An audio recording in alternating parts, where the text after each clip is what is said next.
challenges in the disbursement of funds to counties, and MCAs, on the other hand, want to be appointed as county executive members. At the same time, the same MPs are seeking to be awarded pension. Now, these are some of the issues that they have highlighted if they are to support the BBI report. At the same time, what was happening down in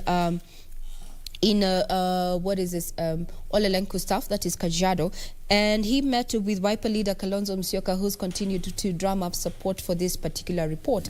This coming at a time when some leaders have raised issue, saying they're actually criticizing the member of the BBI task force, and this is none other than retired Major John Say, who recently claimed that the team did not review the final draft and were ambushed to append the signatures. Now, that's a story that has been captured on page 8 of the Standard this morning, and we have a detailed report by our reporters who went down to just collect views in regard to what dynamics the BBI report is taking just a few weeks after it was made public. Here is the report.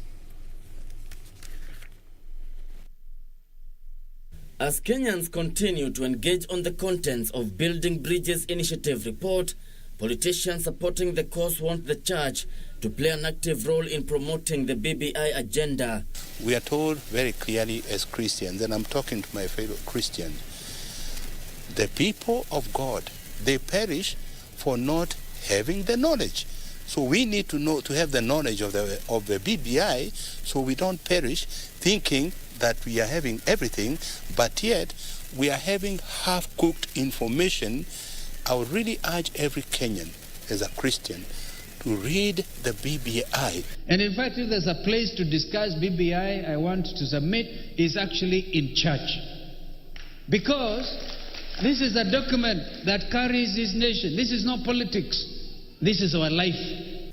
Speaking in Kajiado County, Wiper Party leader Kalonzo Musyoka said churches are a good platform to enlighten Kenyans on the merits of the BBI, and that churches must rise and seize the moment. Kajiado County Governor Joseph Olelenku expressed confidence that the Ma community will continue to back the proposed constitutional amendments contained in the BBI. Tuweke amani kama taifa, kama county, kwa sababu mambo ya maendeleo, iwe mabarabara, iwe sewerage systems, iwe masoko, they all count for nothing where there is no peace.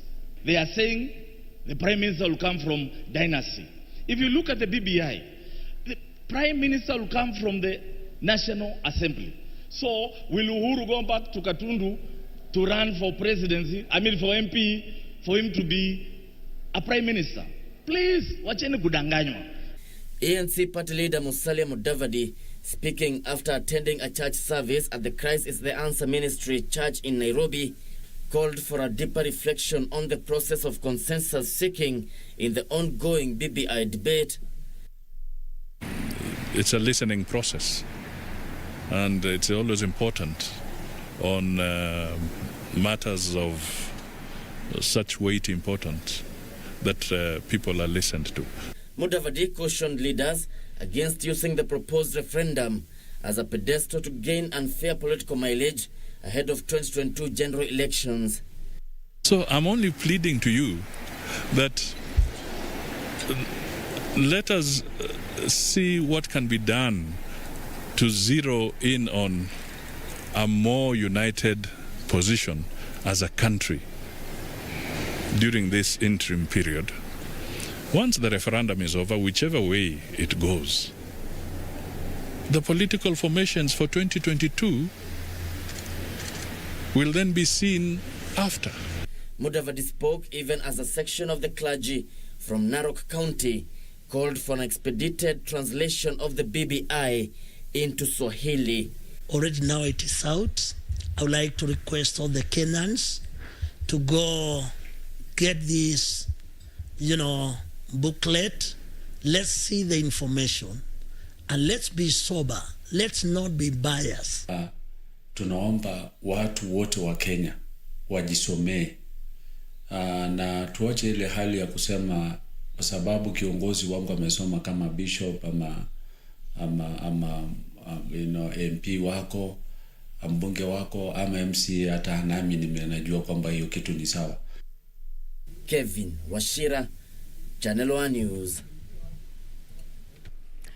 All right, now we move on from matters BBI and look at this main story on the front page of the Daily Nation: MCA's legal terror come 2022.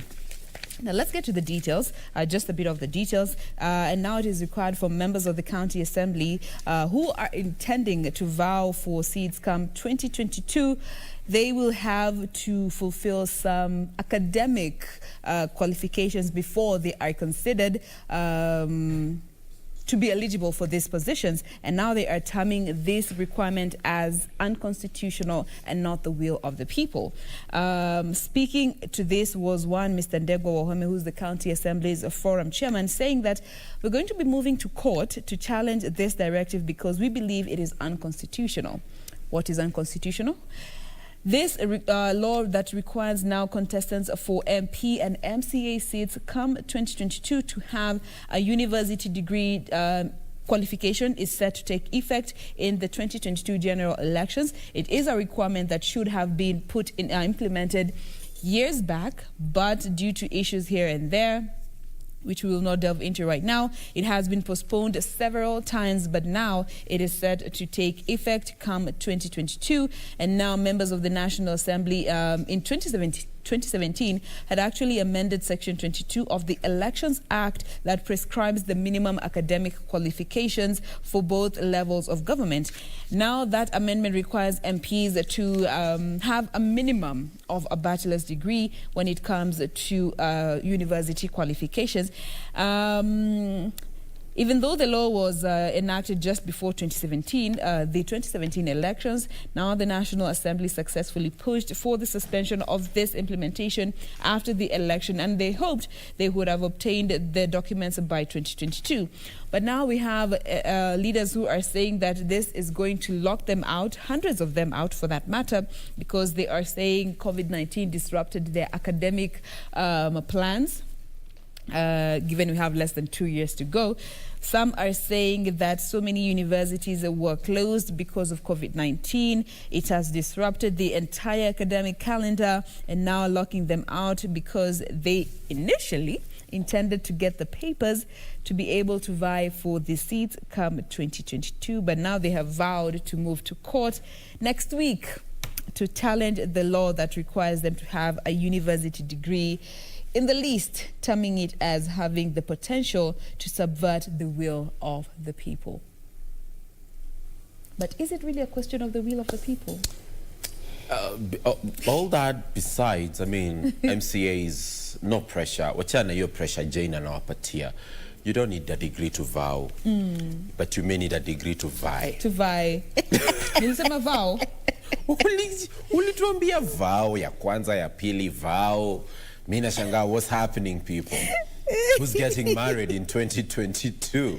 You didn't do that? No, choma. Sammy just didn't do that. Choma, manze. Chomis. Majimoto. It's okay to vie. Chomis. Not to vow. Yeah. Not to vow. And guess what, guys? Yeah. It's 7:30. It's about that time. Traditionally. We have a break and we'd like to take one of those. We'll be back in a moment. As we Good vow. morning.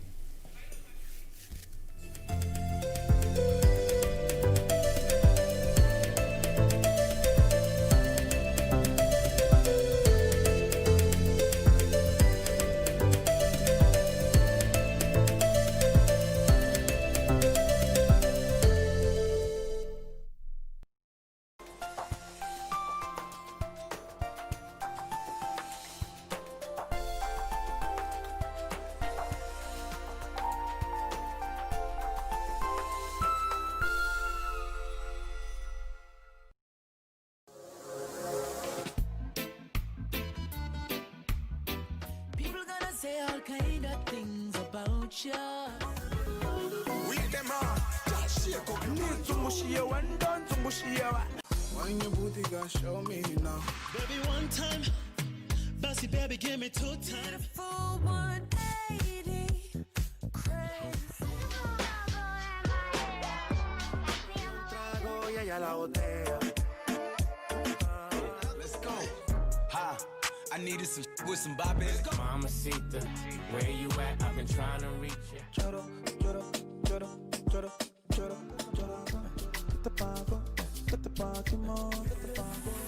Katoto shepu awe, ayawe, ayawe.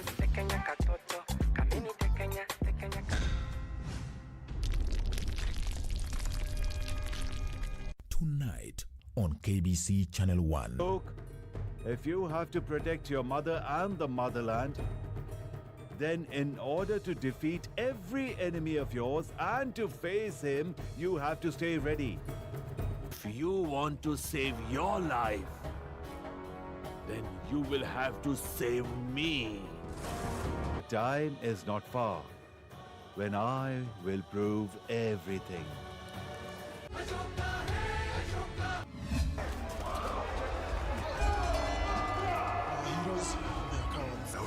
We need this win, Wanjala. You have to win. They are fearless, yet friendly. I hope Paula machungu after ile game ya mwisho.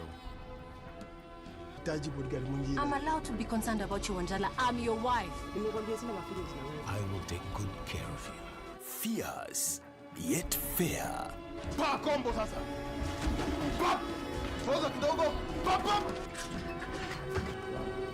Firm, yet faultless. You embarrassed mom. All of us. But it would be nice if someone would look out for me too. You don't listen to me. Because you always want to tell me how to... Jemo unadu nini hapa? You are embarrassing me. Kona, Kenya's daily drama. Taina train ya tona muhimu sana kwa life yangu. Kwa hivyo vile mimi nafanya hapa ni upuzi. Naweza kukusaidia kujua ni akina nani? Mimi siwezi chukua msaada kutoka kwa Saitani. What is this? It's a make or break chance. Your fun, fabulous full team of Kona. Every fine weekday right here on KBC Channel 1.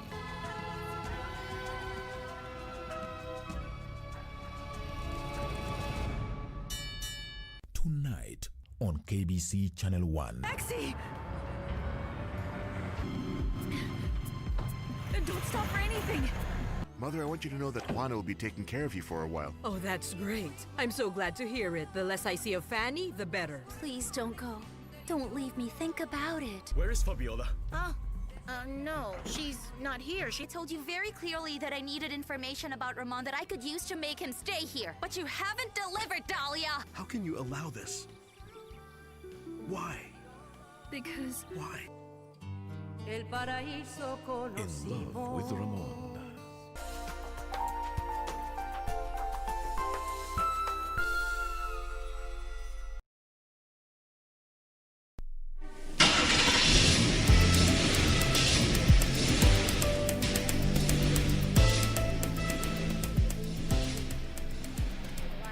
Again, as it is tradition, after every break we have to look at the roads and try to see if at all there's any new developments or the situation is still the same. And this again in terms of traffic flow, we are still focusing on Langata Road as well as Mbagathi Way. And I want us again to just go to that place which we were earlier on, and this is again from Galleria Mall. Try to see if things have changed or it is just the same situation as how it was.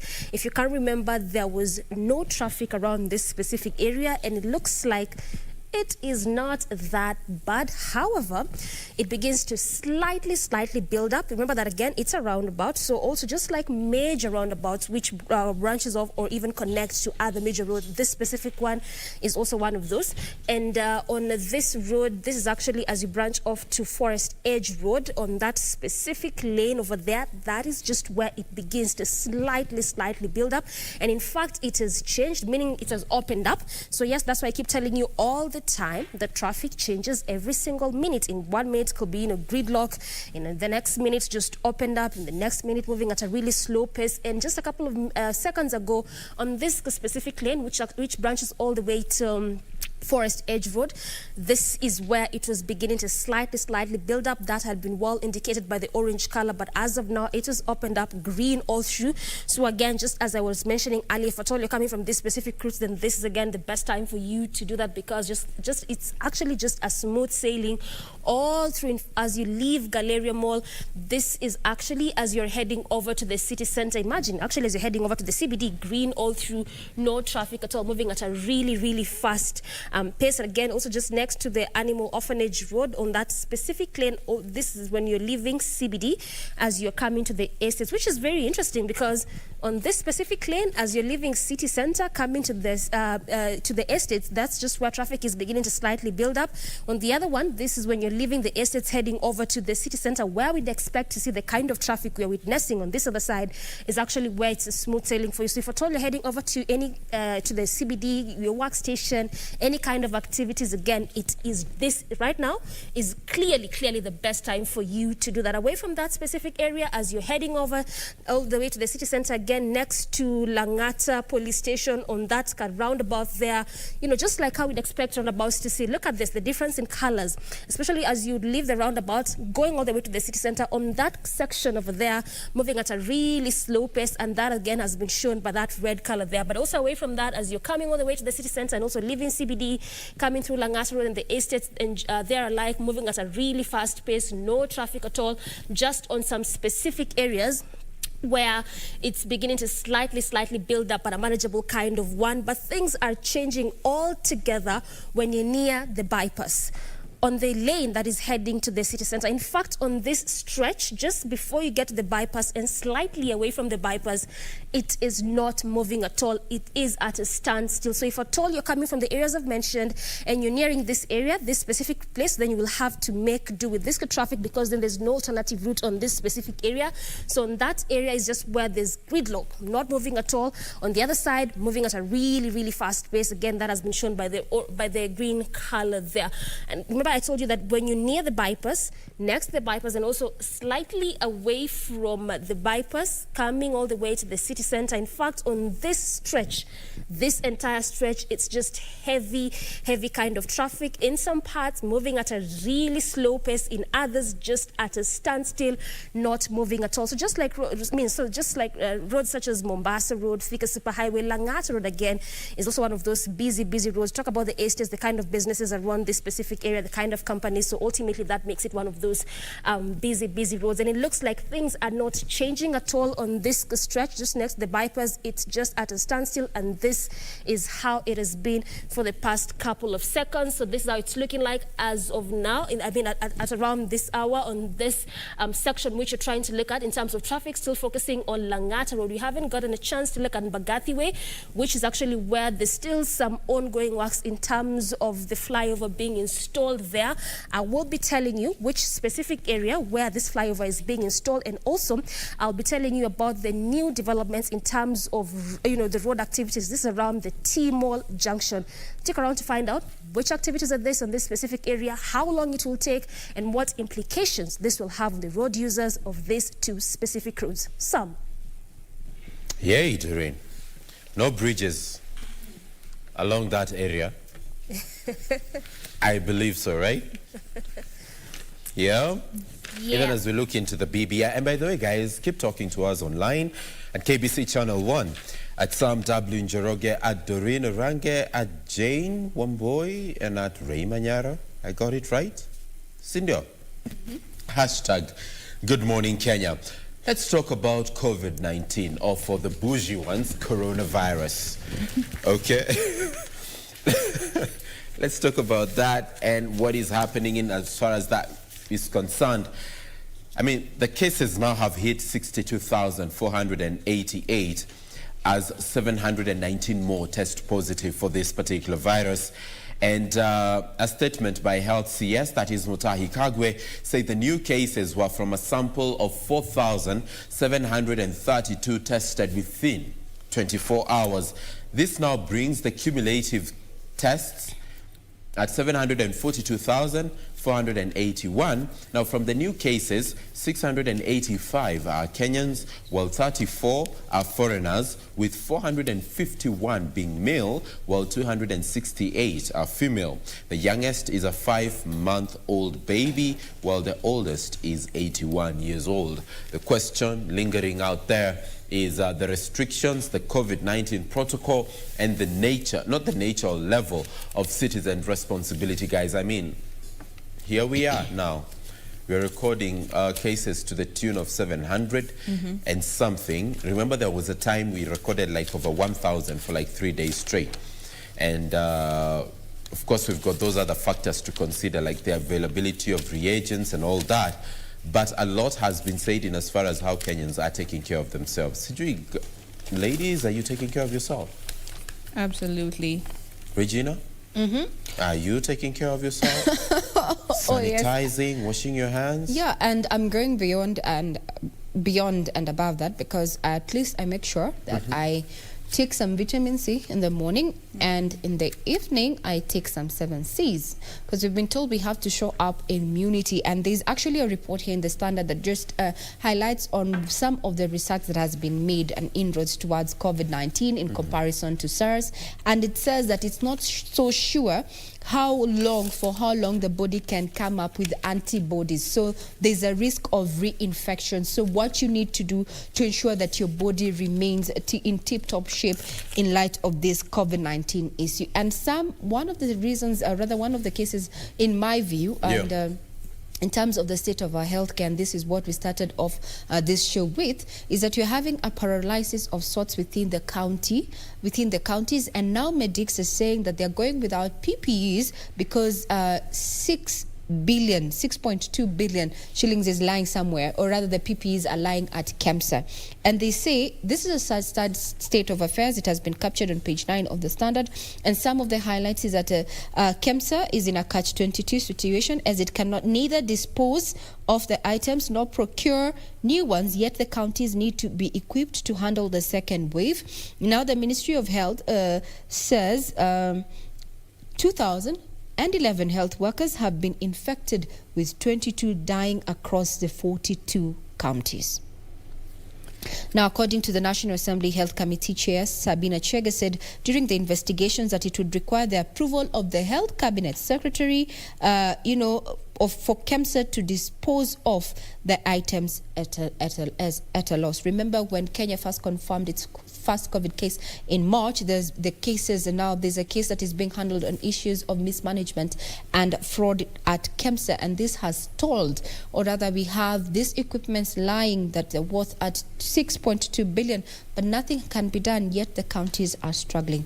A case in rise as health workers and patients are left exposed as counties lack supplies. This is a story that has been captured on page 9 of the Standard this morning. It also made its way on the front page. And speaking of matters COVID-19 and citizen responsibility, there was a crackdown that has been happening since the adjusted hours of operating.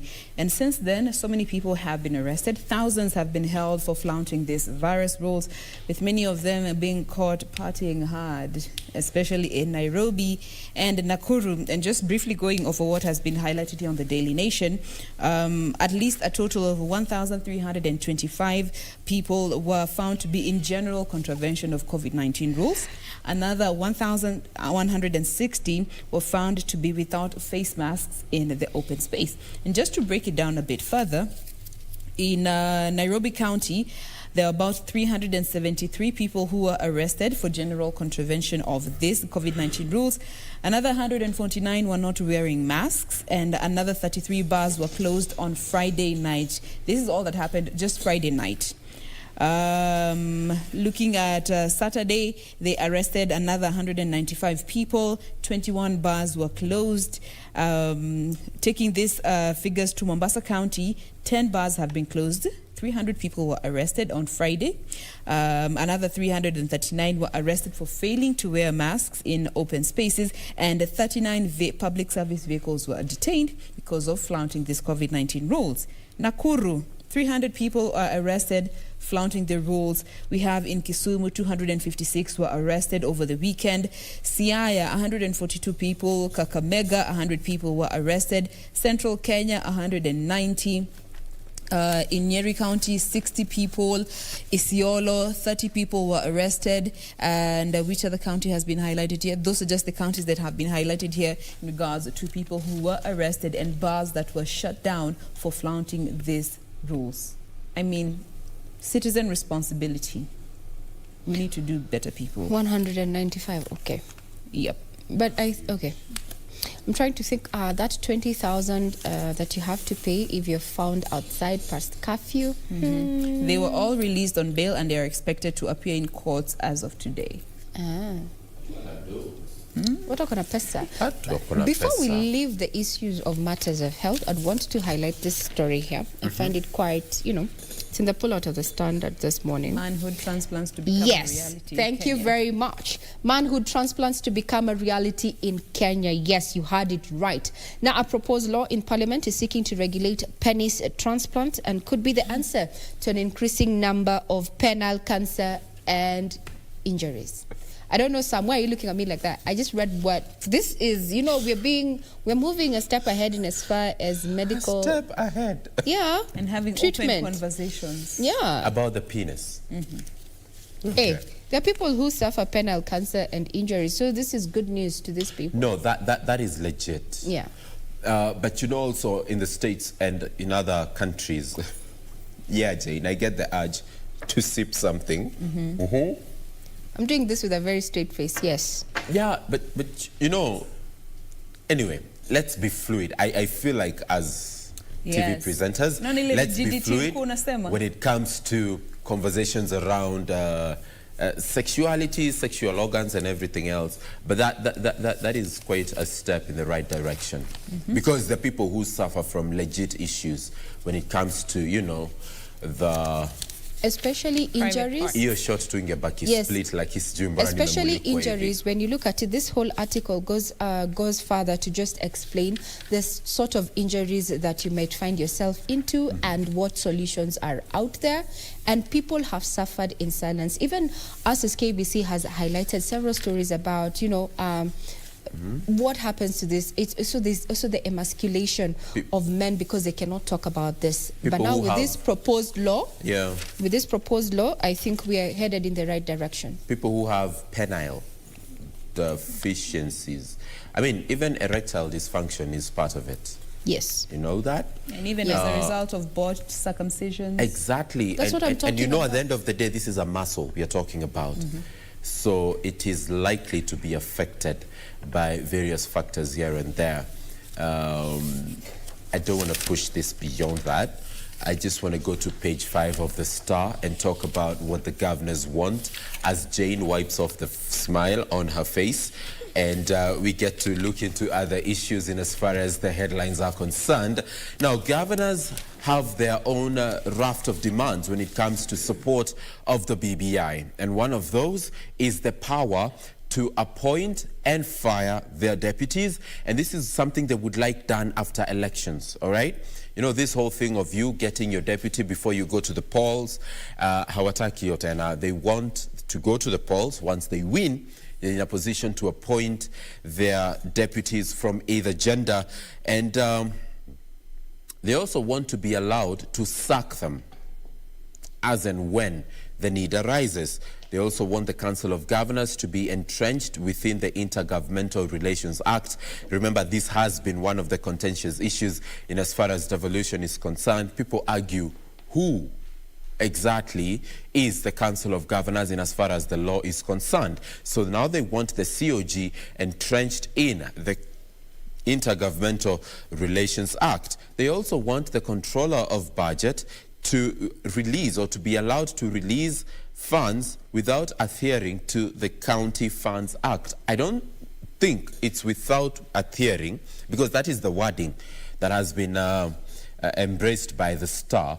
I think they just want an amendment to both the County Funds Act and the piece of legislation that establishes the office of the Controller of Budget. They also want a strengthening of the Senate to become the upper house. You'll find details of that story on page 5 of the Star today, a story that we shall also be focusing on come Iron Politics at 8 a.m. this Monday.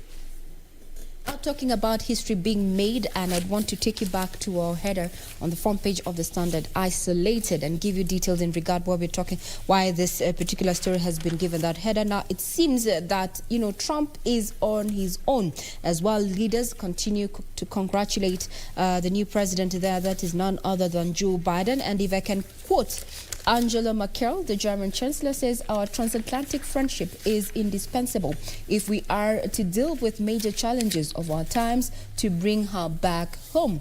On the other hand, we have Justin Trudeau, the Canadian MP. Congratulations, Biden and Kamala Harris. Our two countries are close friends and partners as well as allies. I'm really looking forward to working together and building on that with you. Now, KBC Channel 1 also got a clip of, his acceptance speech, and that is none other than the 46th POTUS of the United States of America. And here is a speech. And it is now my great honor to introduce the President-elect of the United States of America, Joe Biden. Kamala Harris, who is poised to become the first female vice president in recent U.S. history, introduced Joe Biden for his inaugural speech as president-elect. 3 weeks short of 78 years old, determined not to show it right now, feeling this moment.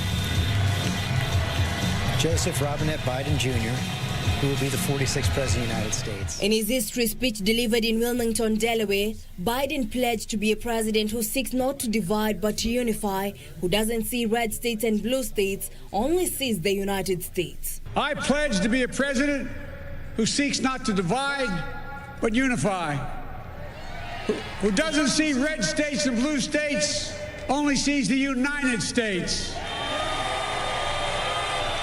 and work with all my heart, with the confidence of the whole people, to win the confidence of all of you. And for that is what America, I believe, is about. It's about people. And that's what our administration will be all about. Biden also reached out to Trump supporters directly, saying it was time to put away the harsh rhetoric and lower the temperatures.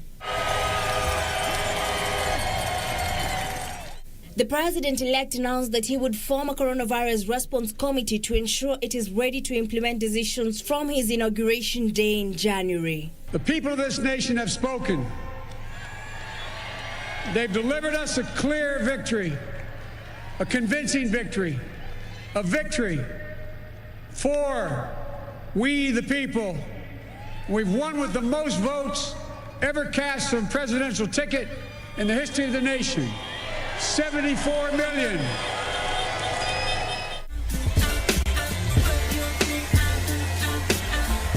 Biden's running mate, Kamala Harris, paid tribute to her late mother, an Indian immigrant to the U.S., and the other generations of Black, Asian, White, Latina, and Native women who paved the way for this moment.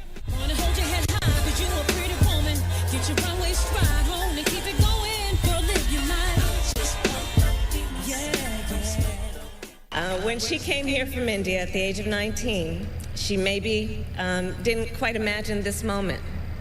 But she believed so deeply in an America where a moment like this is possible. And so I am thinking about her and about the generations of women, Black women,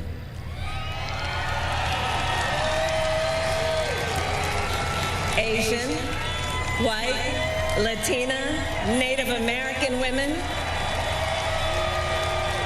who throughout our nation's history have paved the way for this moment tonight.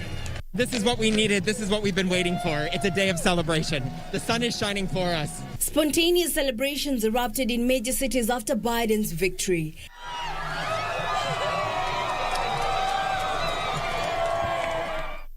Disappointed Trump supporters demonstrated in some cities, but there were no reports of incidents. Trump has accused Biden of rushing to falsely pose as the winner. Trump has pledged to challenge the result in some battleground states.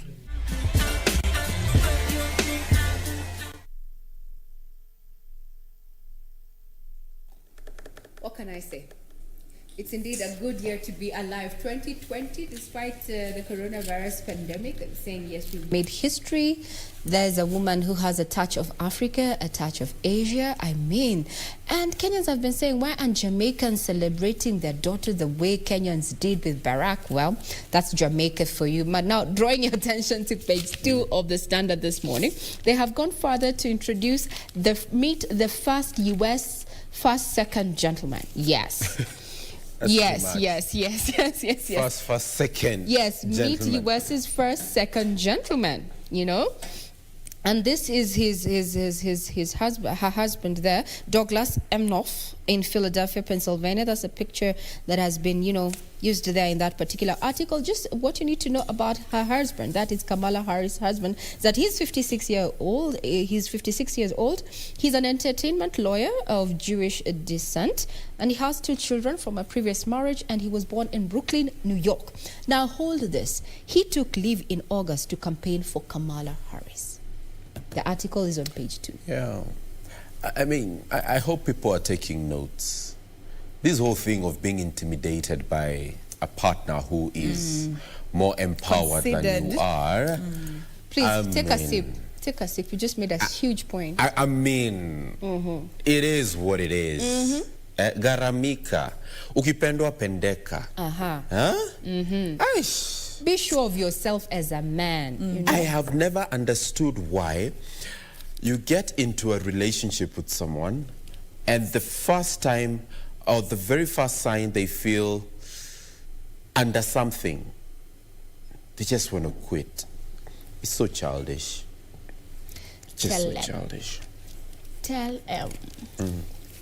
And it's 2000 and late. Who still does that? Yeah. And you know what on the grapevine is that we might be seeing or rather, you know, hearing of a divorce, you know? No, it doesn't have to be. I mean, take a look at the relationship between Michelle and Barack. No. I'm not talking about that divorce. I'm talking about the other divorce, the one that we have all been saying is... Trump, Melania. Nah, I don't think it's going to happen. We'll see. I think people are just tripping. I've seen that meme doing rounds online that's what I'm saying. about, you know, thanks, Joe, I'm finally free. You've seen that? Yeah. But I don't think it's going to happen. Let's give people due time and space to figure out their own issues. True that. Why do we carry people's affairs and relationships as a communal affair? Utaoa lini, ukioa, utapata mtoto lini, ukipata mtoto wa pili anakuja lini, ukipata wa pili tunataka kijana. I mean, please. There's always the next achievement. Give me a break. Just give me a break. Don't worry, I can afford my own lunch. Just give me a break. Toka kwa mabega yangu manze. You know, and let people function the way they're supposed to be. And for me, the relationship Kamala has with the husband, I hope people are taking notes.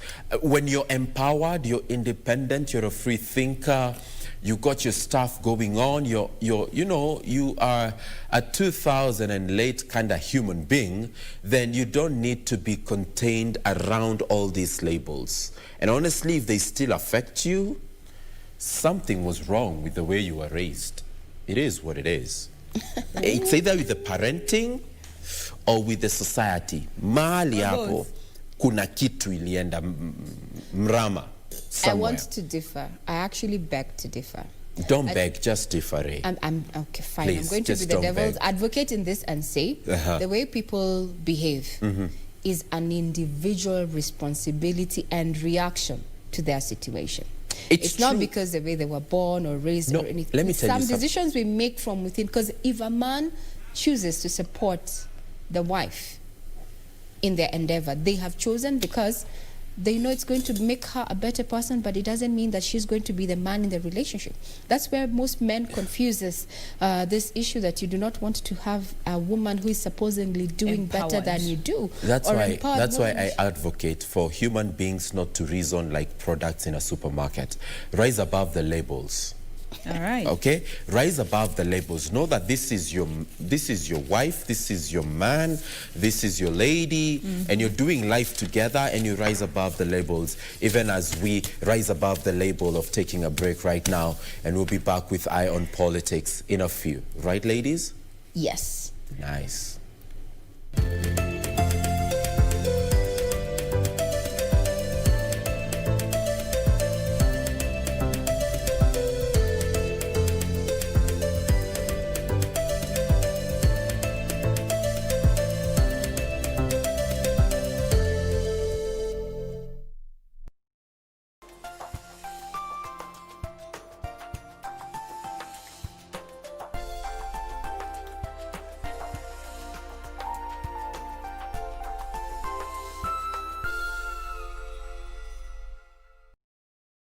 tonight on KBC Channel 1. Why are you trying so hard to keep this fight or whatever it is going on? Because it's better that way. For who? Unamwongelesha kwani unamwongelesha design gani? Wewe uone ni mbimbia mtu. Tanaenda kupewa divorce. The youngest kick you out again and you realize best look for daddy dearest. Blood family. I can relate. Everything I touch fails. I have nothing to show for my life, and that's the truth. That's what I wish someone would tell me. To ask what? It was a silly idea. Forget I was here. No, wait. Are you right?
Unajua nini mam? Niko karibu kwenda shule na sitaki kuwa na stress kukuhusu. Kristi, hebu rudi shuleni. Wewe enda mtuwakilishe sisi wale tulishindwa na masomo vipoa. When Angela and Christy meet at the university, their bond somehow clicks. That is somewhere up there in the sky on his way to China. I'll never forget when he took us to Singapore. Wow, it was fun. Followed by a friendship that would defy their parallel backgrounds. Since umezoea shower, good luck inside there. How's this door shut? Kuma bezi nuko mushishikilie mlango kwa frame. This new territory presents all manner of fasts as influence, temptation, family histories, and peer pressure set in. The rest of their lives become a story of love, survival. Wait. Please mom, kubali tu story tumalizane twende home. Influence, backstabbing, jealousy, and revenge. Nimeambiwa tu kule stage muonekana na minji fulani mkikama hapa mtaani. He decided to sneak from the hostel and go to Ray's studio without consulting me or Tiff. Join us on Tempted the Campus Diaries as we explore this hilarious never-seen-before drama. Hebu nilipe pesa zangu wewe. With a touch to behold. A story of temptation.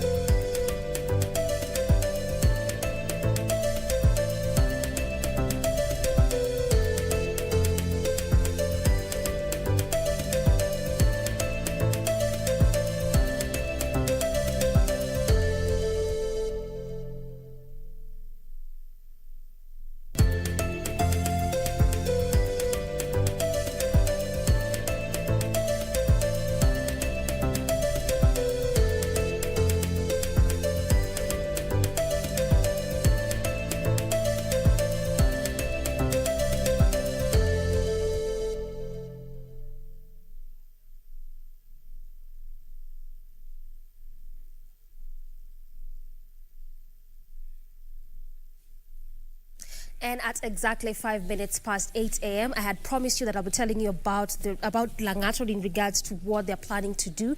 This is around the T-Mall roundabout. Now, just before we go to the traffic flow in that specific area, this is actually an image of T-Mall roundabout or T-Mall Junction. This is along Lang'at Road, one of those busy roundabouts, goes all the way to the other side of Lang'at Road as you head over to the city center.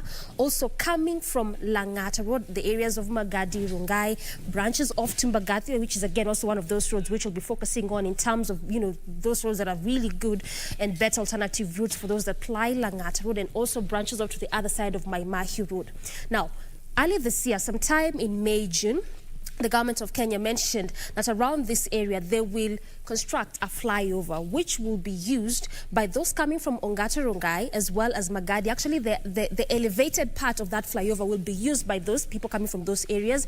Then those going to Mbagathi, Wilson will use the underpass. Although this is a proposal being given by the government of Kenya, and the reason as to why they're giving this proposal is so as to reduce on the traffic flow around this area. This is just one of those images, and you can imagine actually on normal times on a daily basis, early morning hour, early rush hour, oftentimes this is how this specific place always looks like in terms of traffic. I've just mentioned to you that it is a junction, a roundabout, so ultimately again this is how we'd expect the traffic flow to look like.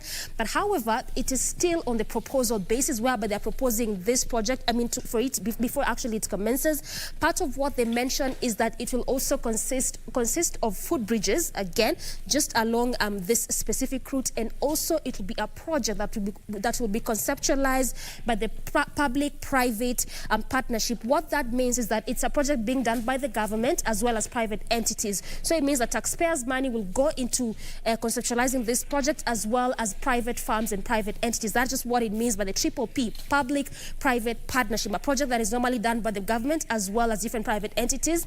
It has not yet commenced because also what they've mentioned is that they want public participation in regards to this project. So what they want is that, especially for those residents along this specific area or those that will be benefiting from this, they want their participation in regards to this specific project before it starts. Probably, what more they would want, the different bodies designated to ensure that our roads look better. What extra would they want? But as of now, it is still under those, talks in regards before the project start. There's still talks with different bodies, still trying to get the public participation as well for those actually using this specific area and the residents along this route before they can start. But that is what the government of Kenya proposed, and that was in June. So they've also brought on board KENHA as well as the Kenyan Urban Roads Authorities, because again this will also be the different bodies designated to ensure that actually this road comes into play if at all they decide to start decide to start on this project. Now, what I want us to do is look at the traffic flow around this specific area. Try to just see what I'm telling you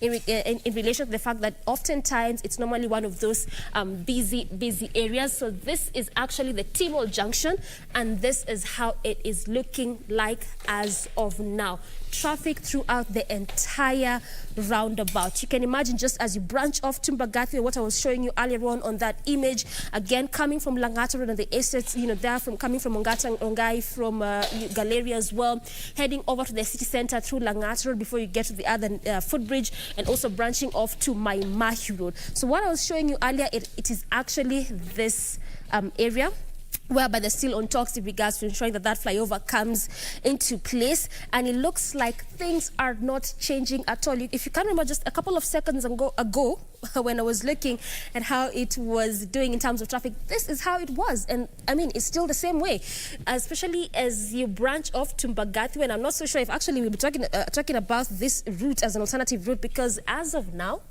when you're heading over to the city center through Mbagathi Way, it is heavy. Look at how it is looking like. Red all through, maroon all through, heavy kind of traffic. In fact, just from the roundabout all the way. And Mbagathi Way is actually one of those, it's just like a small stretch, if I can mention, because it begins from the T-Mall Junction and it goes all the way to City Mortuary. In between, there's just a few estates here and there, a few companies here and there, but oftentimes serves as a very, very good alternative route for those coming from Lang'at Road as you head over to the city center. But I can tell you for sure right now, it is not one of those good alternative routes, because actually just from the Timol Junction, all the way. In fact, the entire stretch, just the entire stretch of Mbagathi Way, from Timol Junction all the way to, actually this is how it's looking like.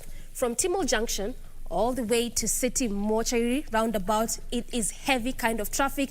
That is how it is looking like this morning in terms of traffic. Try to focus on Mbagathi Way as well as Langata Road. Now, what I want us to do is that in our other subsequent link-up segments, we'll now be looking at some other alternative routes aside from Mbagathi Way, because right now, it's not good at all. That's how it's looking like on our roads in terms of traffic at this hour.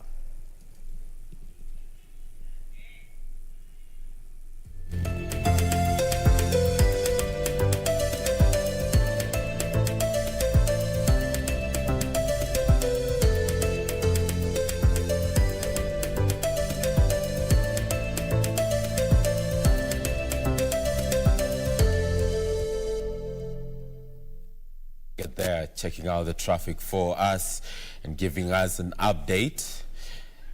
She had done that a moment ago.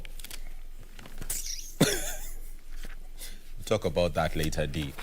Welcome back to the program, and thank you so much for being a part of Eye on Politics this Monday. My name is Samuel Njoroge, and we invite your opinion, comment, and questions to this program using the hashtag Good Morning Kenya at KBC Channel 1 and at Sam W. Njoroge. The critical three are here with me. Yeah, I call them critical three for a certain valid reason. I mean, BBI is a reality, but I'd like to begin with Sasia Frederick, and today I've decided to introduce them via their Twitter profiles. Okay? So,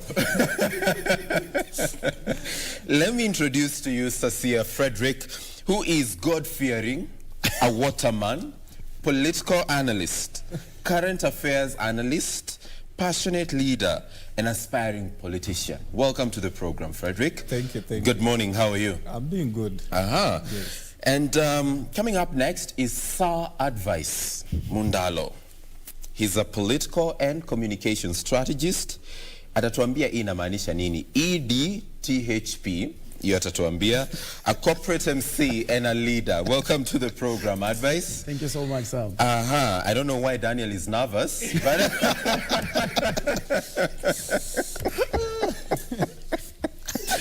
I don't know why Daniel is nervous.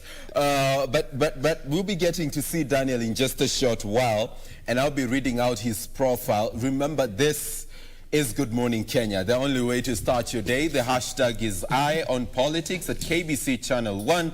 Talk to us and let us know what you think about the show. We shall be delving into some matters, key among them the U.S. election, what a win for Biden means for us right here in the country, owing to the fact that we now have a seat with the UN Security Council, other emerging issues to do with the BBI, and the demands that now governors are making, if at all, they are to support this document. But I can see Daniel is ready, so let me introduce him to you. He's a representative House of Commons. Hashtag God First, Pan-African, a politician, a speaker, a moderator, a father, a moderate Democrat, and an analyst. Daniel, welcome to the program. That is a huge surprise. I never saw that coming. Well, it happens.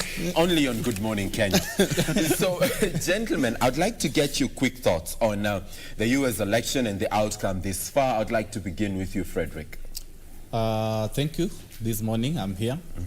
On U.S. elections, I want to say that America has finally redeemed itself. Decency is back in White House, and we are going to experience good morals in White House. Somebody who deserves the office. White House is going to have a name that it should have. For the first time in we the are last... putting the white back to White House. Yes. Okay.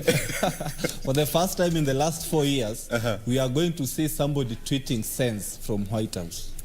That's what I expect. All right. Daniel, over to you.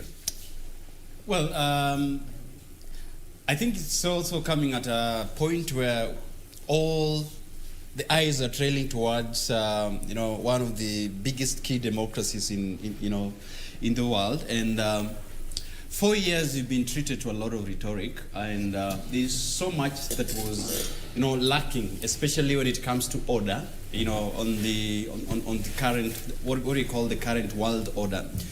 Well, I think one of the things that I could confirm is that democracy works, and it is symbolic. And before we got into set, you were talking really elaborately about Kamala Harris and why Kenyans have actually been analyzed all of a sudden. All of a sudden, people are analyzing Kamala Harris, something that wasn't happening before. Kenyans, Kenyans with the sudden heat of the moment.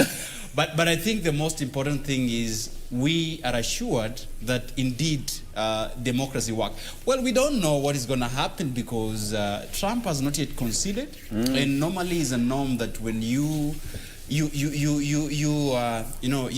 come runners up in the elections, the next thing is to prepare a conceding speech.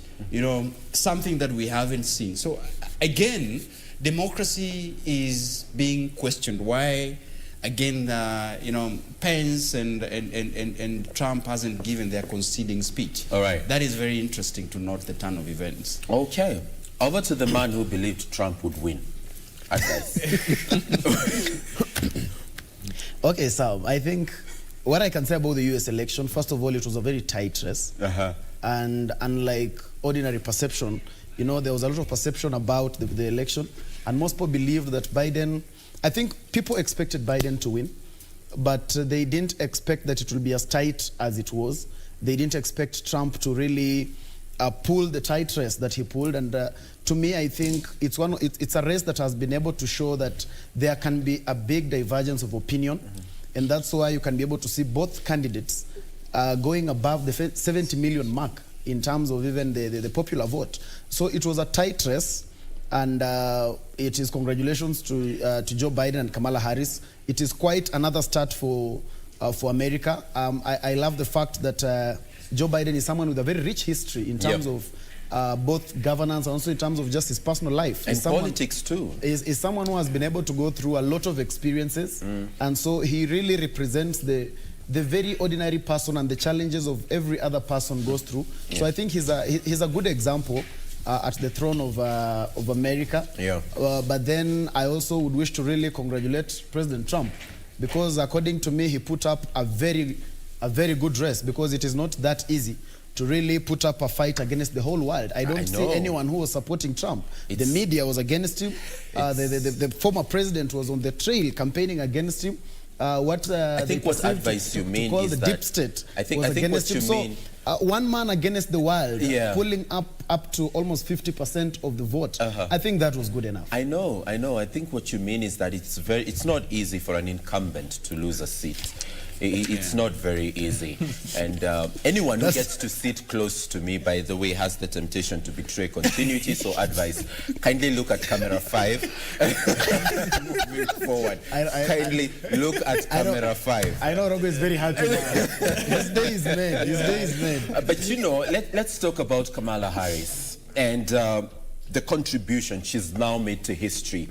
And this coming at a time when we here in the country are still, debating and working our way around the 2/3 gender principle. I don't know what lessons we can learn in as far as including women into governance and politics, Frederick. Kamala is a good motivation to every part of the world. You understand she's been making history right from the time she started joining leadership. She was the first American Indian and American African to serve in the Senate as a woman. She's now the first American Indian and African American to serve as the Vice President to the President of the Republic of America. So you understand, Kamala Harris has been, for the last time she served in the Senate, we've seen her leadership. She's not that lady that has been given an opportunity because of gender. She's fought it out. She's been so tough. We saw her question some of the President Trump's nominees to key positions. And she was so much tough. And to the whole world and the world of women, That is what we expect. We don't expect people who will just come in and claim our share of the cake for the simple reason of their gender. It's not an entitlement. Yes, we want people present also their character. People present their leadership skill. And Kamala is a good example. You see, like right now we are going to experience another 4 years of testing another gender in that office. Yeah. And from where I see it, I expect her to give an alternative leadership. She's been so tough. She's a woman, and not just a woman, but a tough woman. She's also a lawyer, and we expect she's going to have a good international relationship, and she'll be a good play in President Trump's reign. Orogo.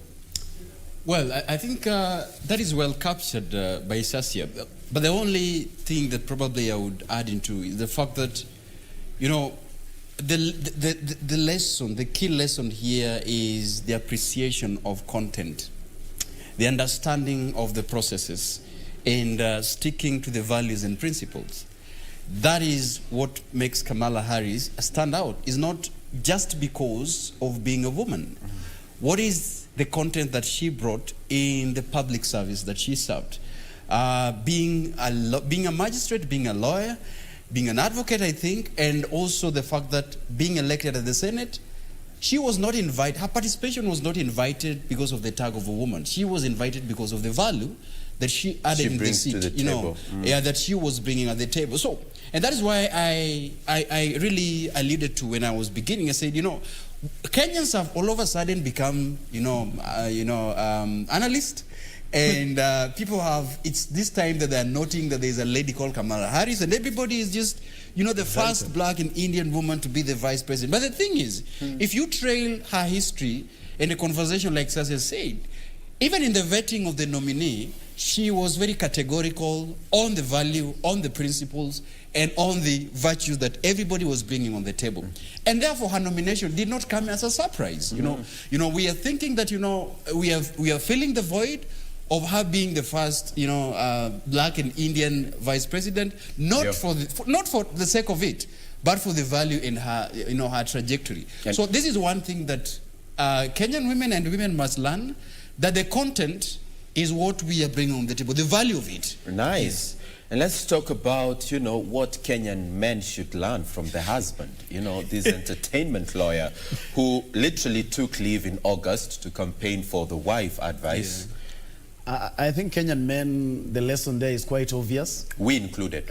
We included that it is possible that you can be able to come out and fully support your spouse in achieving their objectives, in achieving their dreams and their purpose, without necessarily feeling like you are being put under the bus.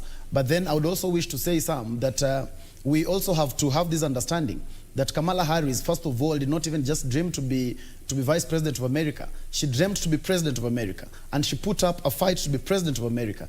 And then it is not because she got to this because she is a woman, because that is what is being peddled across the world, and I think that is the wrong narrative. Kamala Harris is not where she is because she is a woman. Kamala Harris is where she is because she qualified to be where she is. And it just goes without saying that we should be able to start debunking these theories that people deserve certain positions because of their age, because of their gender, because of where they come from, because of their tribe. That is not what is able to move a country forward. The only thing that moves a country forward is for us to put people who qualify into leadership positions, regardless of their age, regardless of their gender, regardless of their tribe. Nice. And gentlemen, what does this mean for Kenya, a Biden win, owing to the fact that now we finally have that seat with the UN Security Council? Frederick? First, I would want us to copy the Biden example. We've seen Biden try to race into leadership, in the presidency leadership in the United States. He has tried it twice, but he did not make it. Then he came and deputized President Obama. And you realize by the time he was going to deputize President Obama, he was a so much higher senior to Obama. Yeah. And still, he served Obama for 8 years without really interfering with this leadership. And after they had retired from the office, he took another 4 years to let their leadership go deep into people and understand. Then after 4 years, he comes and tells us he wants to continue the leadership he had started with President Obama. And that is a key lesson to Kenyan politics, because we've seen Kenyan politics where once you are elected into office, your deputy starts immediately campaigning for the position. And you look into that line. It's okay, you can throw in the names. Did you? I mean, at, you see, at this point, the writing is on the wall. Did you really ask about that? It has worked. It has worked across the board. We do it on the governorship positions and even the presidential positions. So it is time we also learn. You can still serve with your senior, your president and your governor to the last term and take a leave. Then come and continue the leadership, but not when you're still in office and you're calling off the president. And now to the win to Kenyan politics, I think it will not have a very big impact, given that Kenya has had still a good relationship with the United States of America, even with Trump presidency. So I think it will be a continuity. One thing I would just wish with President Biden is keep McCarter, or his name, in Kenya. He's a nice guy. Yeah. Kyle McCarter. Yeah. All right, Orogo, are you okay? Can you contribute to that? Very, very, very. You very, sure? I don't know whether we got your question well, but let me try to say this, that beyond the lessons of having humility in the office that you serve and being a deputy or a vice president, because I've seen there's a lot of analogy that has been drawn from Biden's example, and you say that we don't shy away from comparing. I mean, people have been comparing this with the case of a deputy president, and one of the things we really need to realize that the terrain is very different. The democracy in the US is mature, and the power of incumbent also to come through with a pledge is very okay in the United States as compared to here. So one of the lessons that again and I agree with Saskia, that sometimes it's good to serve in humility. Sometimes it's good to give, the president, when you're a deputy or a vice president, a very good platform for the manifesto to come through and to go through the elections pledges.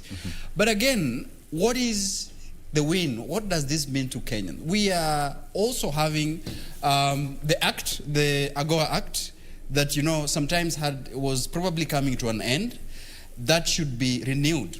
And of course, the goods that Kenyan goods in the US, that is going to be, there is a levy, there is a free tax there, and I think Biden's win should actually come and revise what AGOA is right now. Okay. So that much of the goods would get into Kenyan, to the US market. But of course, there had been the funding that has been cut, not only to African, but the relationship between Kenya and the US. Okay. So I think this should be something that should be revised for the benefit of the two countries. Bilateral talks, so that the countries would actually enjoy a mutual relationship as was before. Well, for you, Orogo, thank God for AGOA.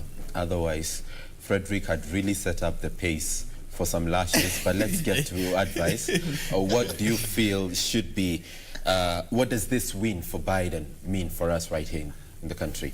Sam, the problem with us in Kenya is we rarely really concentrate on the measures, because as you can see, what is happening is we don't want to really learn from the US. What we want is we take the US election, then we just want to demystify it into our different camps. Then if you are in Tanga, you pull it towards a way in which it will be able to justify your candidate. If you're in Kieleweke, you want to also do it in such a manner that it justifies your candidate. And that's why you'll see even in the congratulatory messages, we are so political. Even in our congratulatory messages, we are seeing a situation whereby the word system and deep state means different things to different people. If you're supporting Deputy President William Ruto, you still think Biden was able to come and he came against the deep state, and he was able to conquer and triumph against the deep state. If you believe in the other side of Kileweke, you again want to believe that the deep state had its way. So we just refuse to reason, and we just want to take the good thing that is being done in the US, but then instead of putting it into reasonable objectives, we just want to demystify it and then break it down into what is able to fit our different camps. Okay. And that is our problem, because we simply then do not learn. But then I think going forward, just as Saskia puts it, we should be able to learn that as a deputy you can be able to serve under someone, and then later on you can be able to come up and also lead the country without necessarily putting up a battle against the government that you're serving. I think that's one of the greatest lessons that we have to learn about this. And we don't need to politicize it, but it's just a lesson that I think is straightforward, and it's just a lesson that we ought to take up and learn from the US. You already the ABCs of politics. It shouldn't be that hard, right? Advice? It shouldn't be that hard. It shouldn't be that hard. It shouldn't be. But it is, because this is Kenya. So when we return from the break, we shall be talking about the BBI. And this man, Paul Gicheru, what exactly is he doing at the ICC? Is he there to catalyze or to neutralize? We'll be looking into that and much more after these messages. Good morning.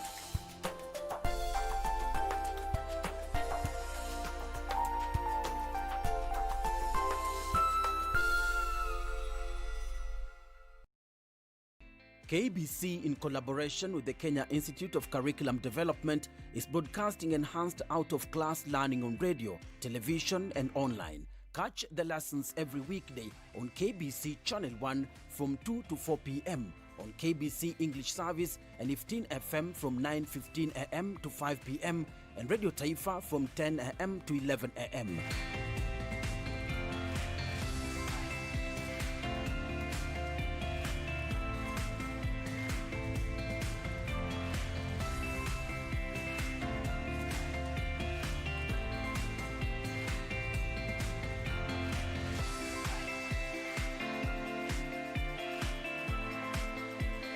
KBC English Service, Radio Taifa, and 15 FM are also available countrywide on the free-to-air Signet digital TV platform, or log on to www.kbc.co.ke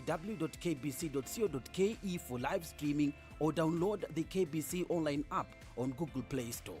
Kenya Broadcasting Corporation, ensuring learning no matter what.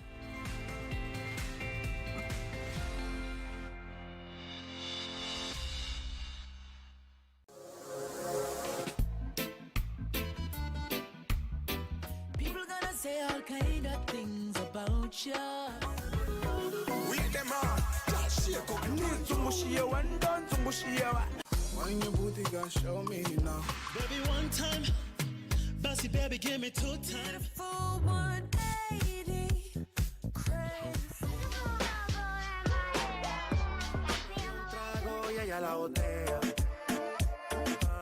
Let's go. Ha. I needed some with some bop in it. Mamacita, where you at? I've been trying to reach you.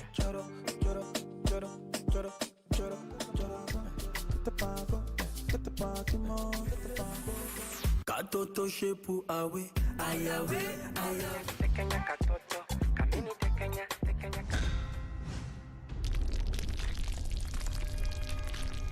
Tonight on KBC Channel 1. Look, if you have to protect your mother and the motherland, then in order to defeat every enemy of yours and to face him, you have to stay ready. If you want to save your life, then you will have to save me.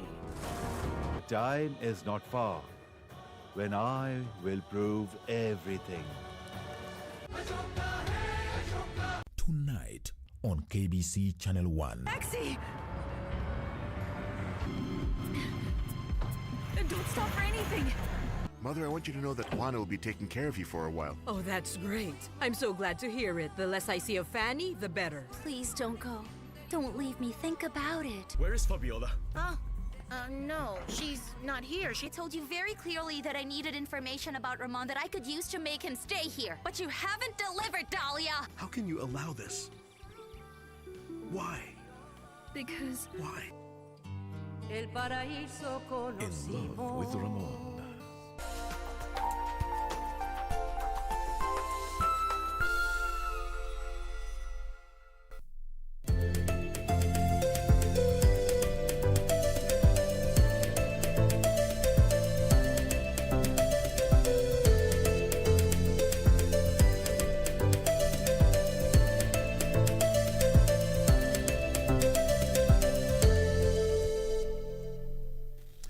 Welcome back to the program. It's a pleasure to have you join us right here on Good Morning Kenya. This is Eye on Politics, and my name is Samuel Njoroge. We continue to invite your voice online in as far as this program is concerned at KBC Channel 1, hashtag Good Morning Kenya. I'm still here with Daniel, Frederick, and Advice. Gentlemen, welcome back to the show.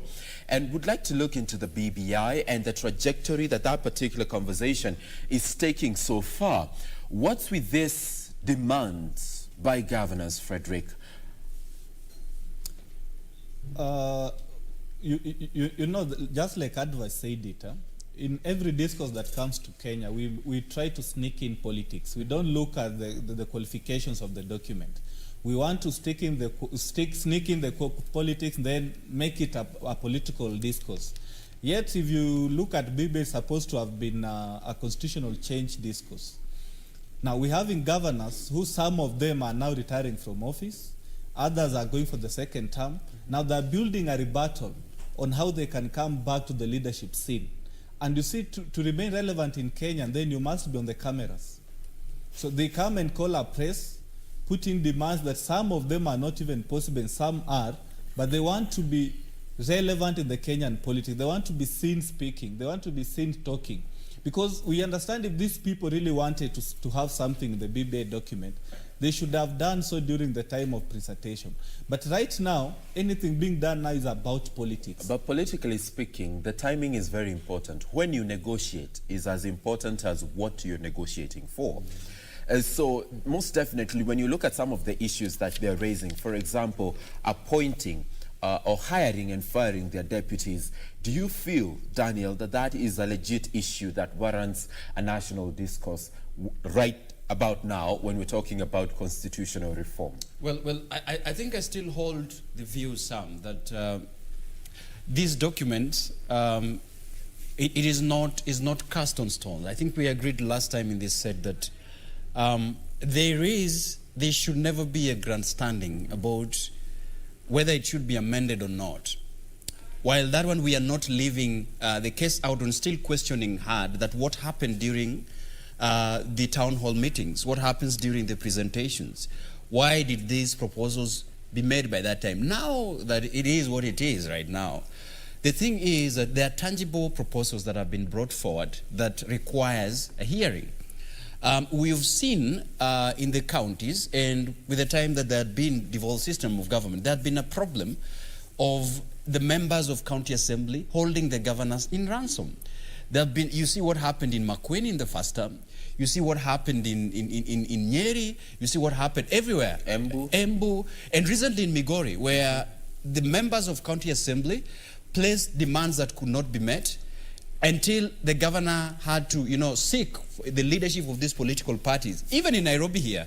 So one of the things that I agree is that there was an allegation that the deputy governors are working in cahoots with the members of county assembly to hold these governors into ransom. So if that is the case, then the demand or the request, it shouldn't be a demand, of course, it should be a request so that there could be a dialogue about what then would it become if governors are given the power and the discretion to choose who their running mate is. On the flip side, I think then that puts also the governors towards a position where they would actually put people or suggest people that, they would actually have an authority over. And they would really, people would actually serve on their behest. So I think it's a double-edged sword that should be considered very critically when the proposals, what informed that proposal. The other proposal that you read before we come to this, and that I agree that, when we are having, the Council of Governors, that kind of platform not enshrined in the Constitution, it sometimes become a money issue because. But is it? Where is the Council of what we call the Council of Governors? It's not within the Constitution. It's not. It's not. But then remember, the financing of that council, the contribution that the governors have made to run for that council is not enshrined within the Constitution. So it is. But why overlook the body? Why overlook a platform through which governors can meet and talk about the challenges that they're facing across the 47 counties? Why not recognize a body that critically pushes for the welfare of counties and governors at the end of the day? Advice? In my view, Sam, first of all, I agree entirely with the Deputy President when he says that we cannot seek to amend the Constitution and yet we cannot amend the BBI document. But then the intention and the timing at which we do this is then what decides whether we are being political about it or we are being honest about it. Because when I look at now the Council of Governors, first of all, I would want to know what were their recommendations to the BBI task force ahead of the release of this document. Because if they did not submit anything to the task force and then they come to make demands now, then that will be entirely political. But having said that, there are some of the recommendations that as a person I would wish to agree with. Like being given, Dan has been able to beat around the bush too long when you ask whether he agrees with whether they should be able to hire or fire their deputies. In my estimation, I think that is right for them. I think I would agree with a system whereby the governors should be given the power to hire and fire their deputies, just like, in my view, the president should have the power to hire and fire their deputies. And this is my reasoning, Sam. When we elect our leaders, we must be able to go out and elect leaders that are leaders of integrity and leaders of service. Because we cannot seek to have someone in office and then referee how they, who then they have in office, because that simply means we don't trust them enough. We should be able to elect the best so that we are then able to trust them enough with governance. Not going around and then electing half-baked human beings. Then we start refereeing how they govern. We start saying they should not appoint a deputy because they should not have power over the deputy. We start saying they should not appoint an ombudsman because then they will interfere with the power of the judiciary and it will be disadvantageous to the country. Once we are able to elect people, Sam, let us be able to know that when we have someone in office, then we are entirely responsible for everything that they do. And we trust them with and decision we should trust making. them with, we cannot give you the office without the power. Okay, yeah, I hear where you're coming from, Daniel. I had the I, but let me go to Frederick first. Let me go to Frederick first. In a case where, a governor, sitting governor, is incapacitated not to deliver for whatever reason, if, for example, let's speak on corruption, Frederick, okay? You've been accused of corruption, you're expected to step aside. So in an effort for you to create crisis, you fire your deputy before you step aside. Where does that leave the county then, Frederick? You see, when Advice was speaking, I was questioning myself and I was asking myself, if we can do that without really having a protection around the office of the deputy governor, then how are we going to run our counties?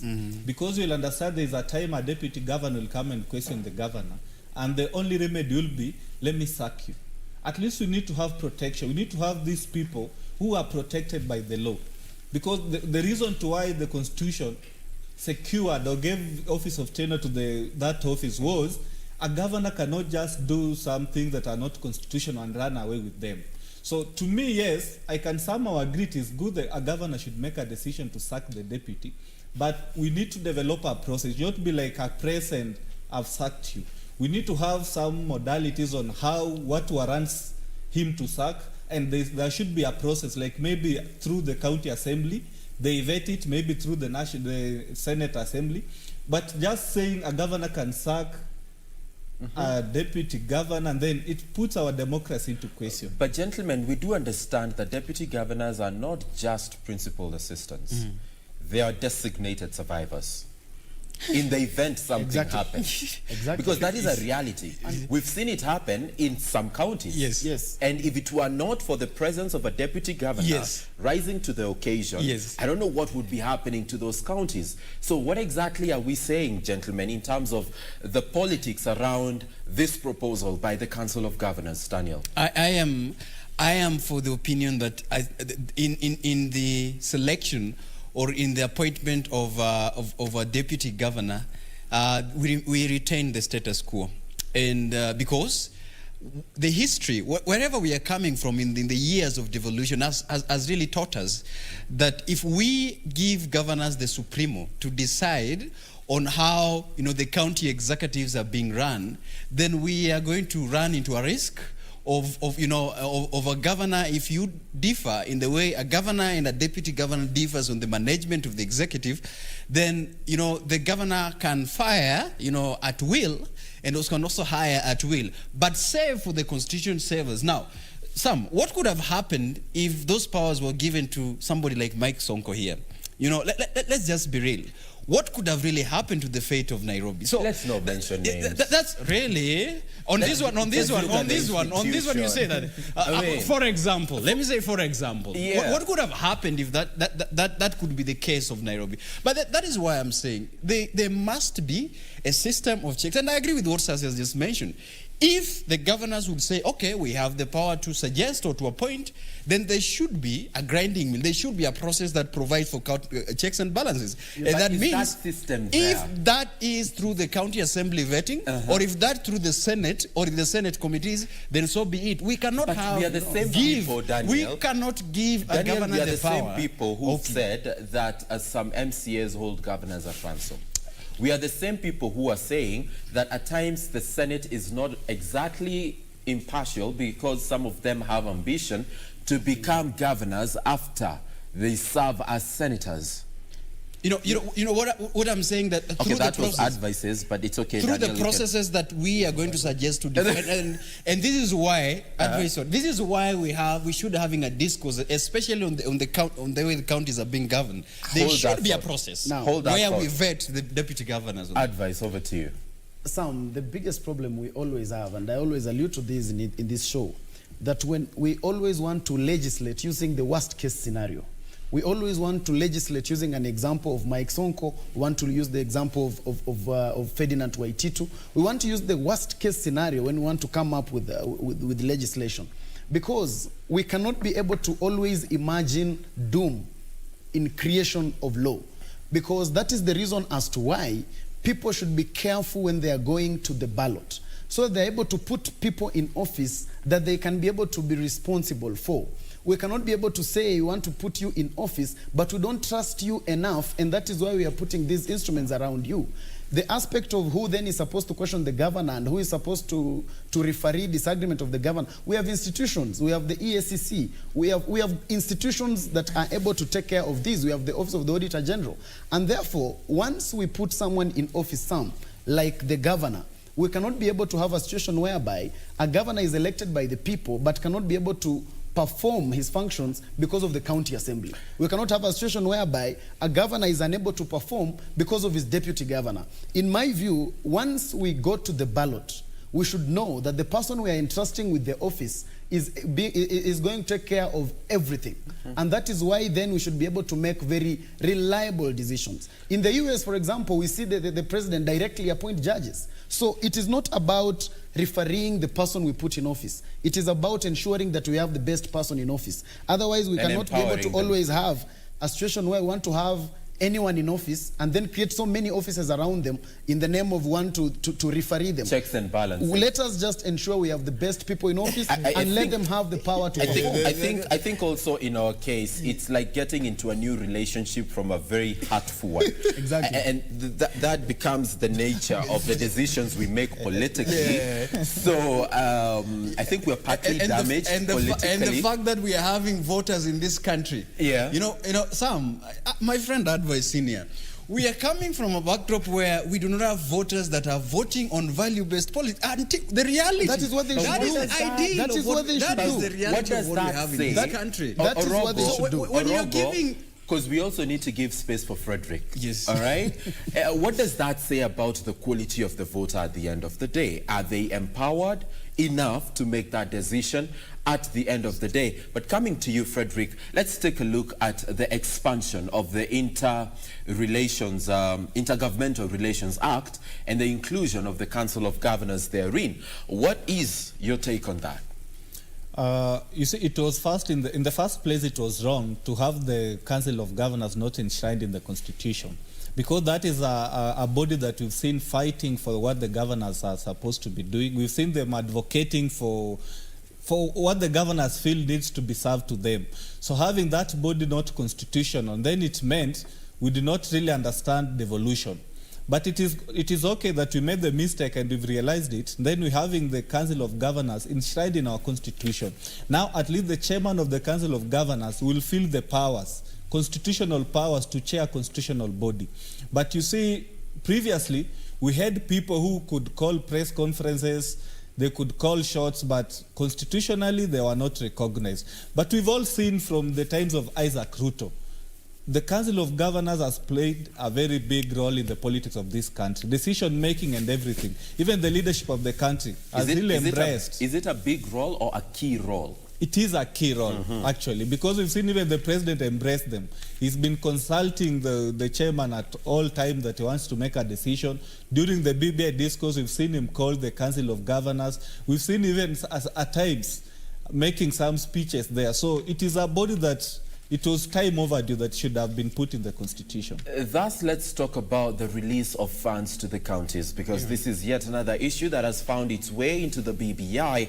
We've seen stalemate around division of revenue over time, and now the Council of Governors now propose that there should be amendments to the County Funds Act to allow the Controller of Budget to release funds in the wake of a stalemate around a formula or methodology to disperse the funds to the county. So what exactly should we be amending here? Is it the County Funds Act, or is it the pieces of legislation that establish the Office of the Controller of Budget? Daniel. Well, I think we should go, that should be both ways, because we are remembering there was a stalemate, I think, until recently on how, about the approvals of the funds that should go to the counties. Not until, whether the courts resolve it or not, I still don't know. But then one of the issues that we should put forward, and I agree with the proposal, is that one, could we begin to empower the Office of the Control of Budget? I mean, to have a more regulatory authority to decide when there is a stalemate that probably finds its way at the corridor of a court of justice, then for the matters of supplementary could be the budget, would be the money be sent to the counties. And that especially coming at a backdrop, Sam, where the other proposal would be to increase the revenue from 15% to, I think, to 35%. 35%. So I think this is a proposal that I agree with this, because then it would, avoid the scenario where we are seeing when there is a stalemate, there is a halting of the activities within the counties, until that stalemate is resolved at the national level or within the judiciary. So both ways, I think the proposal that would empower more the Office of Control of Budget, maybe to make a decision in the process where there is a stalemate. But of course, also, could we have, apart from, let me also come into a factor that I forgot to mention. Whatever we are having the position of Council of Ghana, the enshrined of the Constitution, why can't we also empower the Senate committees? That we have the authorities or the power of the Senate also to have more decisions on matters of the county, because that I think they don't that have would right now. That would be a proposal for me. The discussion is: do we have a Senate that is the upper house, or having the veto powers? Because then, if the stalemate that comes between the Senate and the National Assembly, when it comes to authorities and the veto powers. Dan, I'm very sure last week you saw the High Court rule on 21 pieces of legislation that were nullified because of lack of consultation between the two houses. And one of the critical elements has been this issue, a money bill. Yes. And where it should originate. Yes. I don't know how this particular issue can galvanize towards having proper constitutional reform around the Senate and the National Assembly, and the relationship the two houses of Parliament should enjoy moving forward. Advice? In my view, I really think I agree with Dan when he says we should actually, he agrees with the proposal inside the BBI to just ensure that the Office of the Control of Budget is better facilitated and is more empowered, because I don't agree with a situation whereby 40, 50 million Kenyans are put at ransom and they cannot be able to get service just because politicians are arguing inside the Senate. I think we should be able to have a situation where you should have someone who can be able to make a decision and say, as the argument goes on, this is what will be able to be allocated to the counties, and the common mwananchi will continue to get the services. Of course, the point that Dan finished with about whether the Senate is the upper or the lower house, again, is also something that brings up a lot of questions, because in my view, how it is structured right now in the BBI, it kind of tries to even weaken the House in some aspects. I disagree. Which house? The Senate. I disagree with aspects of there being a woman senator. because I don't know why they want to change the name. I think she would just be still called a women representative, and then maybe be moved from the National Assembly to the Senate, because the argument here is, if she represents a county, why should she then sit at the National Assembly? But then the change of name, because politics is about perception. Once we start having arguments where someone stands up and says, I am the male senator of Bungoma County, and another one stands up to say, I'm the female senator of Bungoma County, and what it becomes a weekend house. It becomes a weekend house, just courtesy of perception. And what not has necessarily gender got what to do with it?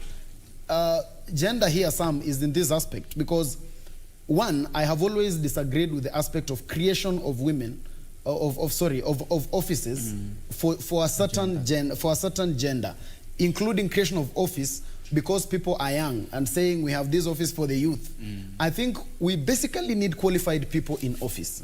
Once we have very good and notable women who are able to provide service to this country, but once we tag them with the title of woman senator, they will hold a less cadre perception as compared to other people. It actually sounds like activism. It is not just about, it is not just about what the law says about it, but it's also about what the perception is on the ground. Once the perception is that this is a woman's seat, the people holding those offices will not be able to stand with as much authority as if they just stood as people who want a seat. That's why I prefer it just being called a women rep position, not because it then puts them aside as people who are representing those particular offices, not because of their gender necessarily.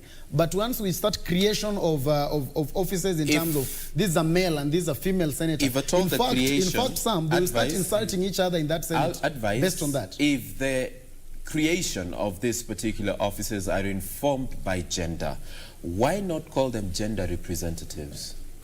and that's because a day will come and probably men Yes. will require this kind of action and principle to be represented. Exactly. So why call them women representative? Why not call them gender reps, for example? I still would not even disagree with calling them gender reps. And that's the same reason I don't disagree with calling them women reps. And can a man contest for a woman representative position or a gender rep position? I'm not so cognizant of what it is constitutionally, but in my view, I think a man should also be allowed, because I don't think it's good perception for us to just imagine that it's only women who know about women issues. Men outside here, like Dan, have dealt with women and they know about women issues. They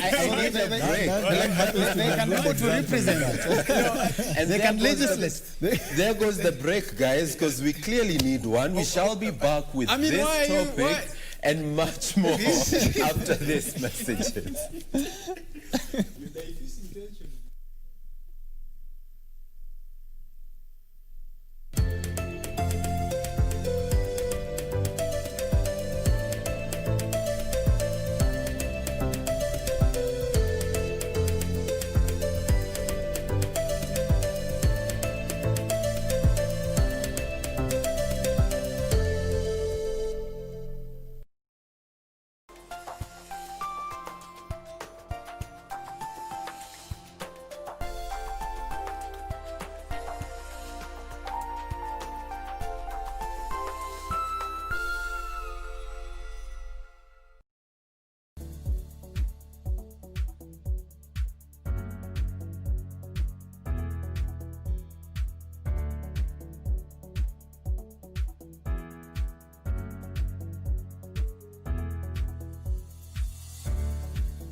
Tonight on KBC Channel 1. Why are you trying so hard to keep this fight or whatever it is going on? Because it's better that way. For who? Unamwongelesha kwani unamwongelesha design gani? Wewe uone ni mbimbia mtu. Tianaenda kupewa divorce. The youngest kick you out again and you realize best look for daddy dearest. Blood family. I can relate. Everything I touch fails. I have nothing to show for my life, and that's the truth. That's what I wish someone would tell me. To ask what? It was a silly idea. Forget I was here. No, wait. Are you right?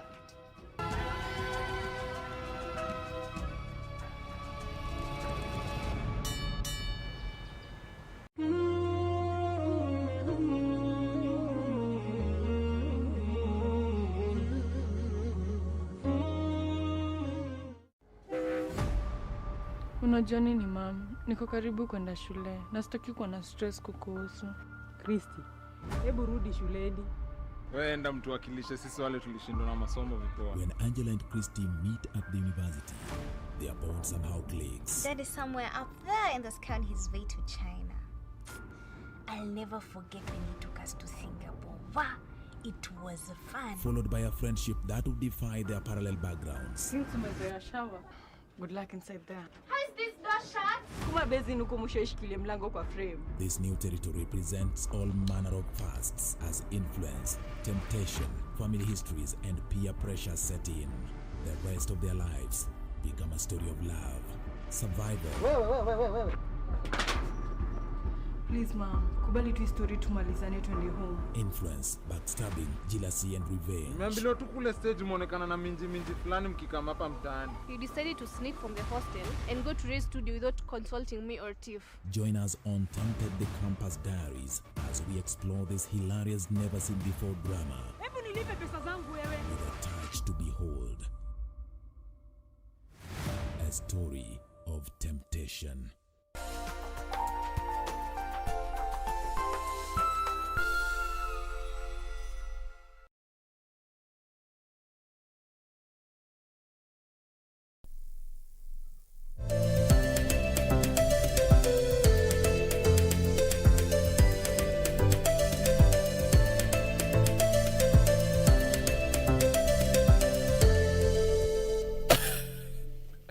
So during the break, I'm getting appraised. Hey! With all due respect, ati kuna movement inaitwa inua skirt. To counter the Inua Mama thing. Orogo. Yes. Ebu tuonane after this. We need to talk. We need to talk. But guys, welcome back to the program. And thank you so much for watching Good Morning Kenya this Monday. We're still on Eye on Politics. We've got about 15 minutes left for the show. And thus I'd like to delve into the issue of Paul Gicheru. This is the lawyer who submitted himself to the ICC, and now due process has already taken place. We expect a lot to be coming forth from The Hague. Did he or did he not oversee the tampering of witnesses when it comes to the listening in of the cases around the Deputy President and Joshua Arap Sang? Let's get the view of Frederick on this. You see, Paul Gicheru is an interesting story. Some of us allude to fixing William Ruto, but may I see it from two-way traffic, because you understand it could be a thing that William Ruto is also using to attract the sympathy voters. So, and neutralize. Yes, and it could be also a thing that the government is using to fix Ruto. So from where I see it from, I think Ruto can be using this also to attract people, to bring back the ICC thing. You know, Ruto and Ruto was an ICC team. It was a duo that was built along ICC. So we are seeing again Paul Gicheru taking himself to the Hague and bringing back the ICC issue. It could work in favor of William Ruto, who might be, in my assumption, that he could be the one reviving the story. But also, it could be on the other hand, people trying to fix or bring back ICC to fix William Ruto. Then once we bring in ICC, we activate the integrity chapter in our constitution and say that we are not going to have somebody who's having a case against humanity vie for any top position in the country. That did not stop us before, though. Yeah. You remember the talk of it's not business as usual. We had envoys right, left, and center weighing on the matter. If that did not stop reggae then, what makes you think it's going to stop the reggae right now? It's a different formation. You understand? It is the President of the Republic of Kenya against the Deputy President. And not only the President and the leader of opposition against the Deputy President. Is that the situation? It will be so much interesting. Is it the situation, though? Why can't we just assume and agree that Paul Gicheru could not, live with this matter anymore? He needed to clear it once and for all, and he needed to go to the ICC to do it. I think it's, like Cecil said, is a very interesting. We are living at a very interesting times in Kenya. It would really beat logic. Anybody would walk into, ICC and declare, here I am. I've been in hiding. You've been looking for me. You'll be looking for problems. And you haven't actually. been doing a good job while at it. It's also juxtaposed the fact that, William Ruto would use that to, to gain sympathy votes. At what expense would that take? Because if there is anything that has been in the throat of these two guys, the dynamic duo of 2013 would be, why would we deal with this, the demon of IECC to the conclusion? Sam, the reality is that, there's an evidence now that cases could have been tampered with, and Gicheru appearing at the ICC said and denied for that fact that he didn't he didn't participate on that. Actually, now, it's proper to note that yes, he denied. He denied. It's proper to note. Now, yeah. What happens in the due process of the law is that the fact that once you deny something against an allegation against you, what follows is now the investigation. So, as we speak, probably the office of the prosecutor, the prosecutor of the International Criminal Court, has now the prerogative to begin fresh investigation in the Kenyan case. Now, what I would really, conclude is the president said, and I agree, that no individual in this country should actually face charges at the foreign court. And I agree. When he said that, I said now we are gaining our sovereignty. This is the sovereignty of the Republic of Kenya. Now, the fact is that the government had made a commitment that no Kenyan should actually face charges at the foreign courts. So this now comes to the fact that even our own, those who are still being hunted for by the International Criminal Court should actually be protected by the state against the International Criminal Court or any other foreign court. But the same government. This sounds like a lover's argument. Unakumbuka uliniambia sitawahi fanyiwa hivi tena. Okay, advice. Let me hear from you. I would really wish to imagine that Gicheru was an honest Kenyan who woke up sometime from his sleep and felt justice needs to be served, and he went to the ICC, and just because he wanted to pursue justice and ensure that we are in the right frame of things, I would really wish to imagine it that way. But when I look at the timing that this is coming just when we are just near the 2022 election, when I look at the context that the deputy president is now not in very good books with the president, then in the words of PLO, I think I struggle. Is he not? Because, Sam, what then is happening here is... Do you feel like we've prosecuted this relationship between the two to a point where we are making conclusions on their behalf? I think we have not prosecuted this, Sam, and in the words of the president himself, he said, hata mimi, wacha niseme ukweli yangu. That simply means there is some ukweli that belongs to another person, and there is the ukweli that belongs to the president. So this is not our matter. But it is a matter that has been put out by these two leaders. But then, all said and done, Fred alluded to the fact that this might be something aimed at nailing the deputy president on integrity issues, which I want to think I would be able to agree, because politics is dynamic and political explanations usually change according to changing times. When the subject of integrity doesn't need to be used, it will not be used. But when they want to use it, then it will be used, and you will be told that just because a wrong was done in the past, it doesn't mean we must repeat a wrong. But then, when it comes to this context, my wish would be that I don't really want to agree that William Ruto can be able to do that to seek popularity. I don't think any normal human can be able to do that, just to put a case against yourself at the International Criminal Court just for the sake of mileage. I don't think William Ruto can be able to do that, but then it's my view that the president would come out, and government as a whole, to want to protect the William Ruto or any other person who is within this case, because just as Dan says, it was a promise from the government, and it will work against this government if William Ruto is prosecuted at the ICC again.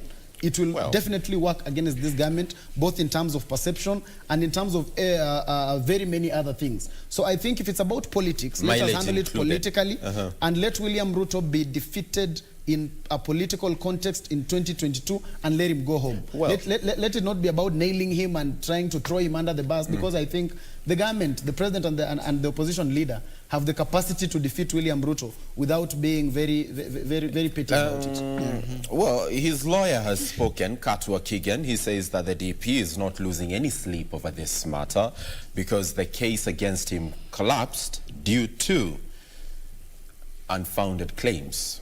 We shall leave that matter at that point. Take a break.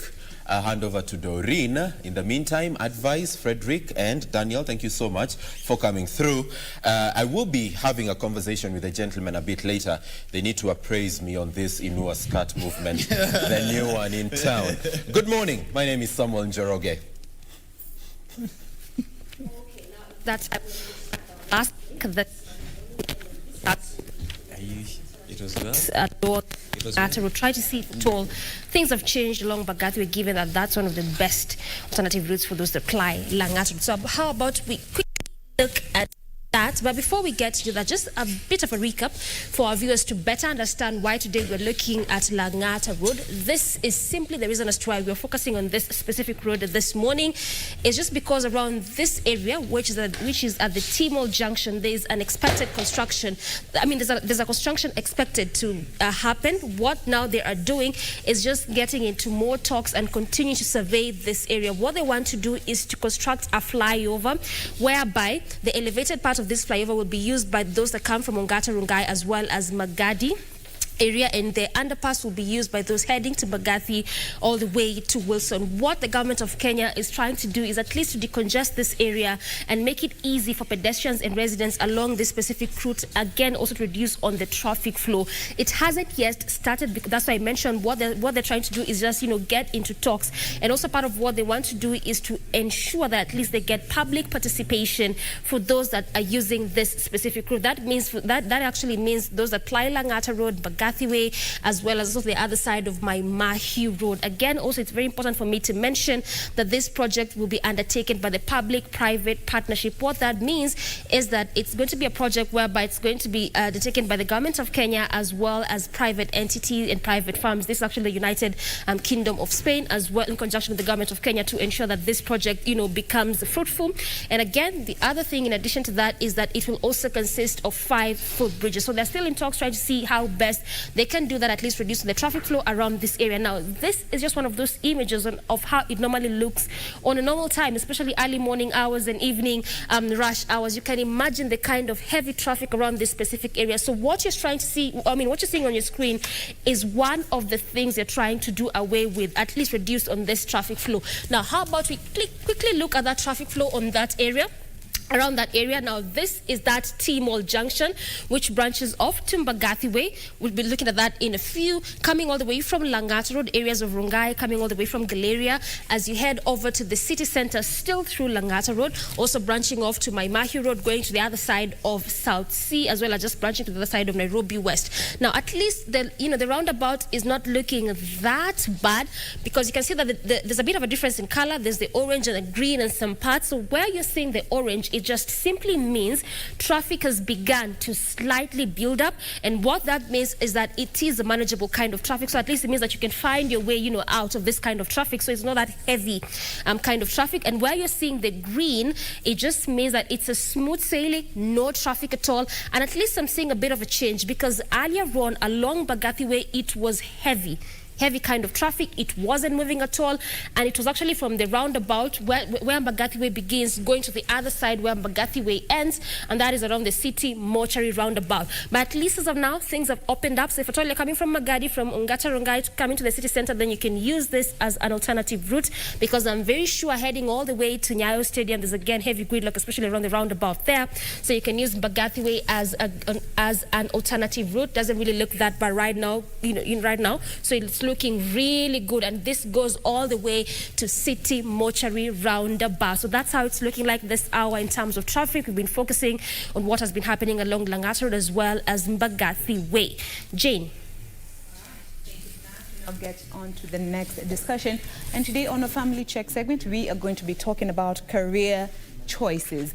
Many times we have heard so many stories from people, and even our parents telling us, najua mimi nilisoma hii for the sake of my mom or my dad. They wanted me to do this. Nilisoma, nikapata degree, nikawapatia kuhanko kuta, sasa wacha nikasome yangu. How do you not get yourself in such situations? Well, to help us with this discussion this morning, we have with us in studio Daniel Njeru. He is the head of department, the Faculty of ICT and Engineering at Zitech University. Karibu sana. Thank you. Thank you for being with us this morning. Thank you for having me here. All right, remember the hashtag is still Good Morning Kenya on Twitter. At KBC Channel 1 is the official station handle. My handle is at Jade Momboy. Now, let me just get straight into it. From this conversation about career choices, how often do you hear cases of, hii ni mamangu alitaka, this is my father who wanted this case? From interaction with your students, do they have they had that liberty to choose the career choices and the courses that they're taking? Okay, let me begin by saying I am grateful to be in this show this morning. Absolutely. Yeah, and I think I would want to begin this by just sharing a story. I mean, a story that I just recently asked a fourth-year student. And I was asking them, so why are you doing BSIT, Bachelor of Science in Information Technology? Okay. And the quick response that they gave me was the power of the government. Wow. Yeah. So I was like, wow, this is big. And so I just wanted to hear more. And what they were saying is it's the government who placed me into this career. I actually don't know why I am here. Yeah.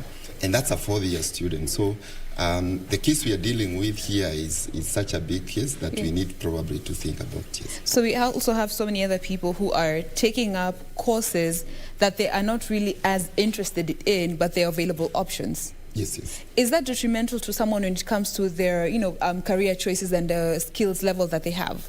Definitely it is.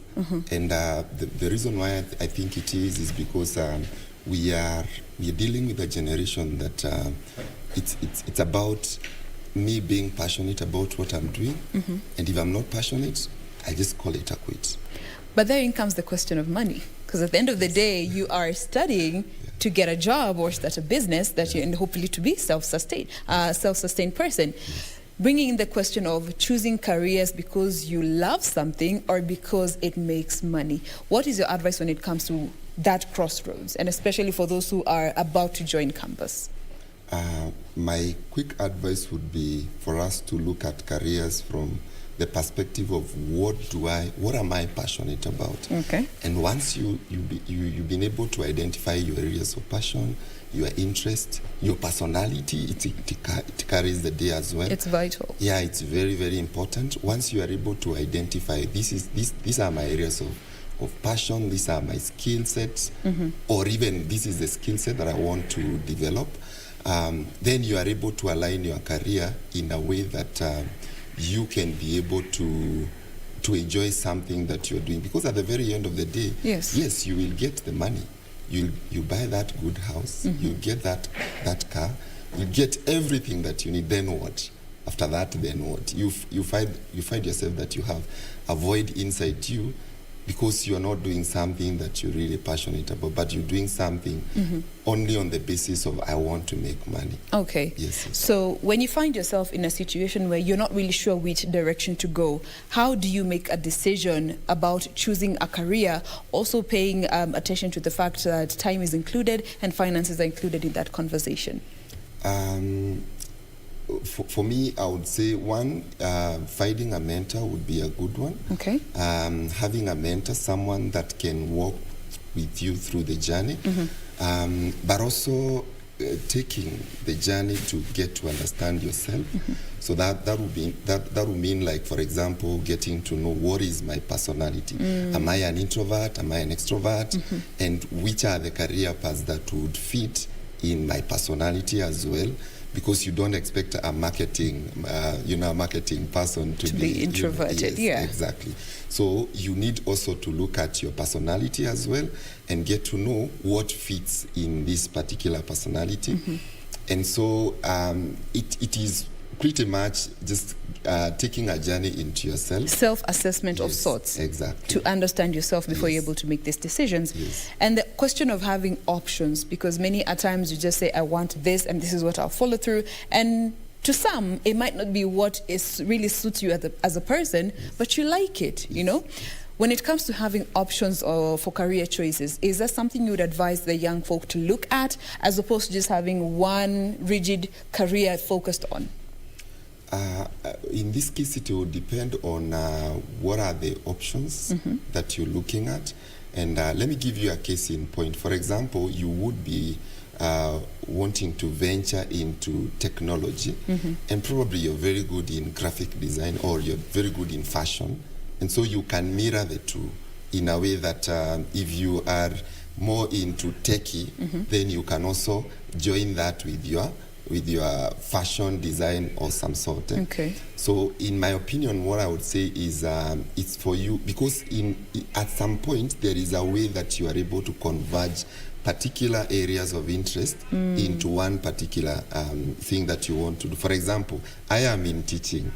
I was trained in computer science, and I've been able to mirror my personality, which is an outgoing personality, into an area that I feel I am very, very passionate about. Okay.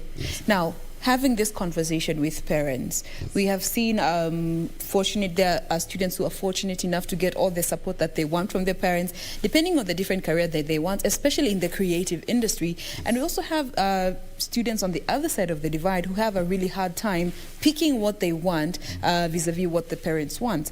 When it comes to having that conversation with parents, is there a certain age that you recommend to start having this conversation with the parents to understand what the children's interests are, as opposed to waiting until, you know, it's time to join campus, make a decision now? I think this should go to the parents. And for the parents, I would say, right from onset, let's start having this conversation as early as possible. Because, for example, let me tell you, the competence-based curriculum that the government is implementing right now will actually see the students being channeled to various strands very early. So by the time you're getting into junior secondary, for example, you're already channeled into a particular area, and you can't be able to change. So if you are in STEM, for example, you won't be able to change and go to arts and any other. And so even looking at the competence-based curriculum, I think it's important for the parents right from onset to start having those conversations, but also to just assess their kids as early as possible, so that they are able to understand what is the area of passion, what is the area of interest for this particular person. And so that also their guidance is not also based on the past, because we have had that cases whereby, because my dad is an engineer, then living your parents' dream. Yeah, you have to be an engineer, and probably you want to be a DJ. All right. And what of cases where, you know, as a parent, you are assessing your child, and unaona vizuri, this child is very passionate about this, but honestly, they're not very good at that. How do you go about advising them when it comes to such sensitive areas? They love this particular field, but skills-wise, they are not as naturally endowed. Of course, there's the academic, there's the institution that could help them go that direction, but you can clearly see they have skills that are best suited for a different industry. How do you have that conversation to just make sure that you not discourage them about this other field that they love, and also redirect them in an area that they are very well skilled? Let me say, that conversation with the parents is something that also needs to be very balanced, in the sense that because when a student feels that whatever I'm doing it for the parent, for example, then we lose it. We lose it, definitely. So we may need also to see if we are to advise a child or a student in a particular area, either as a parent or even us who are in education. I think it also needs to be balanced in the sense that we are able to see the future now, and we are able to point them into the future without also, you know, taking them off the hook or of the direction that they want to take. But also on the issue of like, for example, someone who is passionate about a particular area, and probably they are also not academically enrolled in that area. I would say there is also a place to begin. So a place to begin in the sense that you can look at a career in various perspectives. For example, like I've seen, like, for example, in ZTech, we have a way that someone can move from diploma, start from this low and move, because we have the mistake that we have done in the past, and even this I can say for the government, is whereby we peg the competence or the skill or the ability, let me say, the ability of a kid on just one exam. And probably we are saying that this person cannot do this particular course simply because they failed one exam. And you don't know the circumstances around revolving that time when they were doing that exam. So I think it's important also for us to look at, as we strike a balance in there, to also look at this interest that this person has, where is it coming from? Is it naturally from inborn, or is it just something because they saw someone, driving a big car, and then they thought this is the career that I want to be in? Again, the question of money comes into play. Like, I want to study that because that makes money. Now, there's one Jacqueline here who's asking, how do I help my cousin who has changed courses 3 times and he is now in his 3rd year in the 3rd course? Wow, that's an interesting one. And of course, that's a scenario we are dealing with even in institutions of higher learning. Yes. I would say, let's take a journey. Let the student take a journey into themselves and look at themselves in terms of their interests, their personality, without looking the other external factors that are influencing them to change their careers. Because in many cases we've seen whereby students change careers because of external factors. So you have an uncle who is really doing well in NGO world, and you think community development is the thing. That's what I want. Or probably the uncle is telling you, do this course and I'll get you a job. And so you are doing it just because you are promised to get this and this. But in actual sense, you don't have the passion for it. All right. So looking at this whole conversation about careers, considering the time that is involved when you're in campus, changing courses now and then, looking at the finances involved, and also looking at a potential fulfilling career, how do you advise students to go about choosing a career that is in line with their talents, their interests, and some of the skills that they have, as opposed to what they will get as they join campus? Some of the things that we've done before is whereby we have taken the first years right from onset as they begin. We've taken them through, a conversation, but also a career guidance course, whereby they are able to get, the journey that I'm talking about, a journey to yourself. You're able to look through a journey to yourself and ask myself, why am I doing this course? Why do I really want to do this? Is it for money, or is it for something bigger than that? And so I would say, even after Form 4, I've seen very many initiatives coming up whereby students are given opportunities to, after Form 4, for example, they are able to dive into just a course, self-discovery course. And those are options that are there. But also in the institutions that we, like for example in ZTech, we have strong career choice office that is able to guide students around their career choices before they take in. And if you want to maybe change a career because of some of the things that you've been able to discover about yourself, then we are able to come in and also help you as well. And is it advisable for one to just, immediately you're done with high school, there's always that period gap time there. Is it advisable to just try and delve into the employment industry to discover your skills and talents before you join campus, be it for a year or a few months? Is it advisable from what you have seen interacting with different students? I would say if that opportunity presents itself, I would say definitely yes. And the reason why I'm saying this is because we are in a crisis, in the sense that this particular student should have known themselves and known what they want. But right we have so many from people onset. who But don't know. Yeah. They don't know. So the best thing, or rather if that opportunity presents itself, whereby you can do something as you wait to join campus, then I would also say, why not?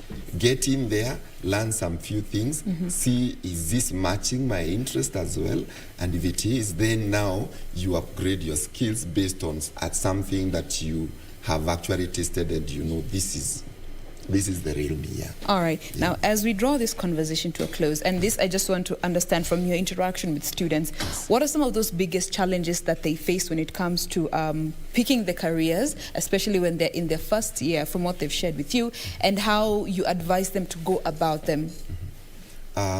Challenges is one.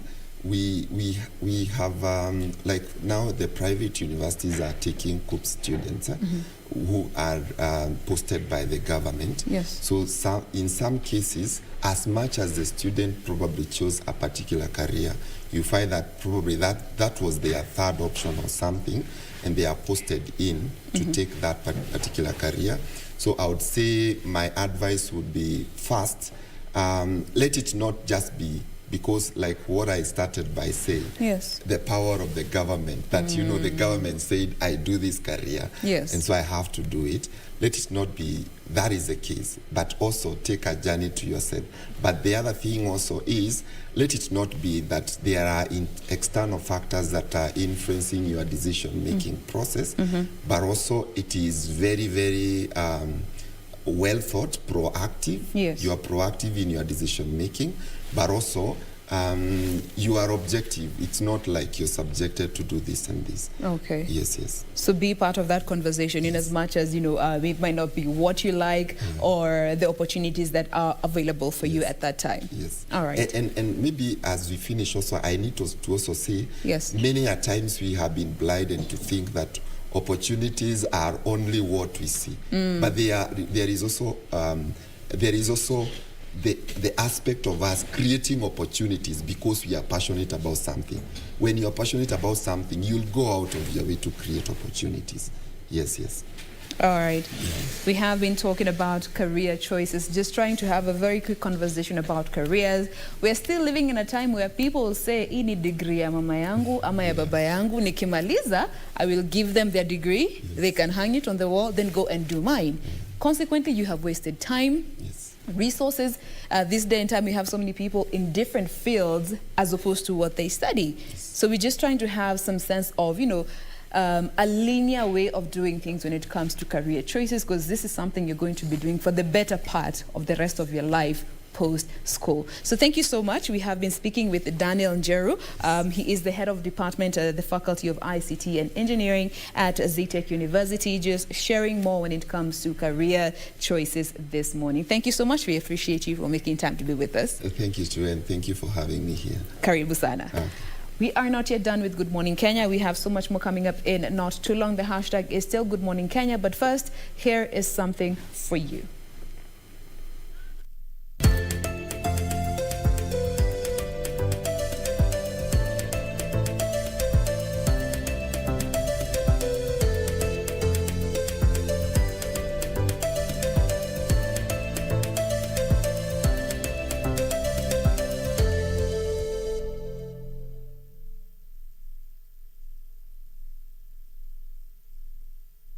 Cohabiting is defined as an act of couples living together before getting married.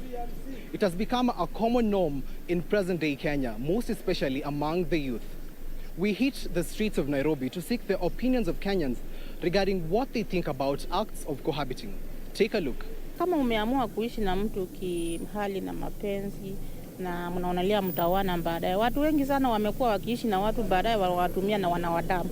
This is not correct. As a young person, make sure that dating doesn't go up to muishi na ule mtu akujua kimwili, sababu atakuharibu na wengi wao after kuwajua kufanya mapenzi na wanawaacha.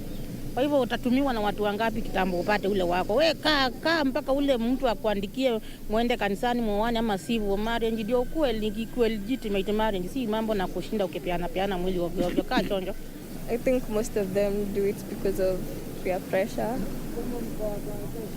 Because this age, people tend to follow clout, like what other people are doing. So I think people should know their place, just know what you want. That way you won't be swayed by other people. But I don't think it's right for you to move in with someone, especially because your parents won't approve of you staying with someone and you're not married. Kama mshapendana si lazima mfanye ndoa alafu ndo muoane. Pia bado mtu watu mnaishi na yeye hata kama mjaoana pia naona iko sawa. I don't approve because this may force some of them to indulge in fornication, which is not right. It's a sin. Yeah, and obviously it's peer pressure from some of the friends. According to the African culture, si right. Lakini unajua times zinasonga na tunatend kutoka kwa the culture into the 21st century. Na set inamaanisha tu tunatoka from letters to phones, things zina change, so mimi ni kwa shida. Haikuangi poa juu tazoeana sana, and then mostly hao wenye wanakuanga wakiishi pamoja they'll not even end up in marriage, and ina raising issues mingi because zile killings mingi tumesikia about love issues and love triangles zinakuanga za watu wamekuwa wakiishi pamoja. Sioni kikaa poa. Ina depend na mfuko yako. Kama una do uko ready kusettle, si usettle tu, mfuko yako ndio ina determine. Bora uko responsible enough, unajua huyu ndio dem uko ready kusettle na yeye, ni sawa. Si jambo nzuri sababu kama ni msichana tuseme wamepatana na kijana, kitu ya kwanza kama ni msichana wapeane time ndio kila mtu apate kujua mwingine ako aje. Juu kama ni msichana anaweza kibiria kijana na ajue hiyo kijana ni yani tabia zake ni gani. Kama pia ni kijana anaweza shikana na msichana ajue tabia zake ni gani. So mi kwa maoni yangu naona ni heri wapatiane muda. Kama wameelewana mambo ya kuona waende kwa wazazi kwanza. Kama ni msichana aende kwa kina kijana ajue hiyo jamii tabia zao ni gani. Pia kama ni kijana aende kwa kina huyo msichana ajue tabia ya hiyo jamii na gani. Lakini si mambo ati mmepatana, mmeongea, mmeanza kukaa pamoja. Hiyo ndio unapata sana inachagia mambo ya nini. Kama ni kijana maybe ni mvutaji wa mbagi, anaweza chukua kisu na aduge msichana. Sasa hiyo hata mimi kwa maoni yangu naona ile kitu kizuri ni kama watu wamependana kwanza wapatiane muda ndio kila mtu ajue mwenzake vyenye ako. I think mtu anafaa tu aishi kwao mpaka hiyo time ya kuoana ikifika. Yeah, and they should go through the right procedures. Maybe waongee na wazazi wajue unakanga na huyu mtu. Like that.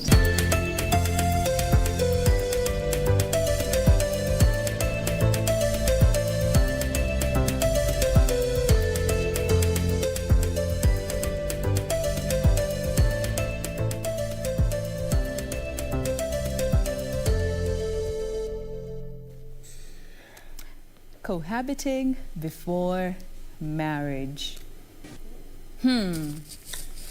Taya basi tunde kusikia maoni ya Gigi kuhusu hii maneno. Tuanze na Regina Manyara ambaye ako the other side of town. It's not working. It's just not working. I don't know but why. I'm try though. I know, but I'm try. I mean, we're your friends. Let's tell you, it's not working. But I'm try. Leo nimechoma. Hiyo kitu haikuangi rahisi. Leo nimechoma manzi. Yeah, from vowing. I mean, from vowing. Yes, we're vowing in the morning. But on the real, let's talk a bit about the issue of cohabiting before marriage. We are living in a time where so many young people choose to live together. Rightfully so, it's a very personal decision.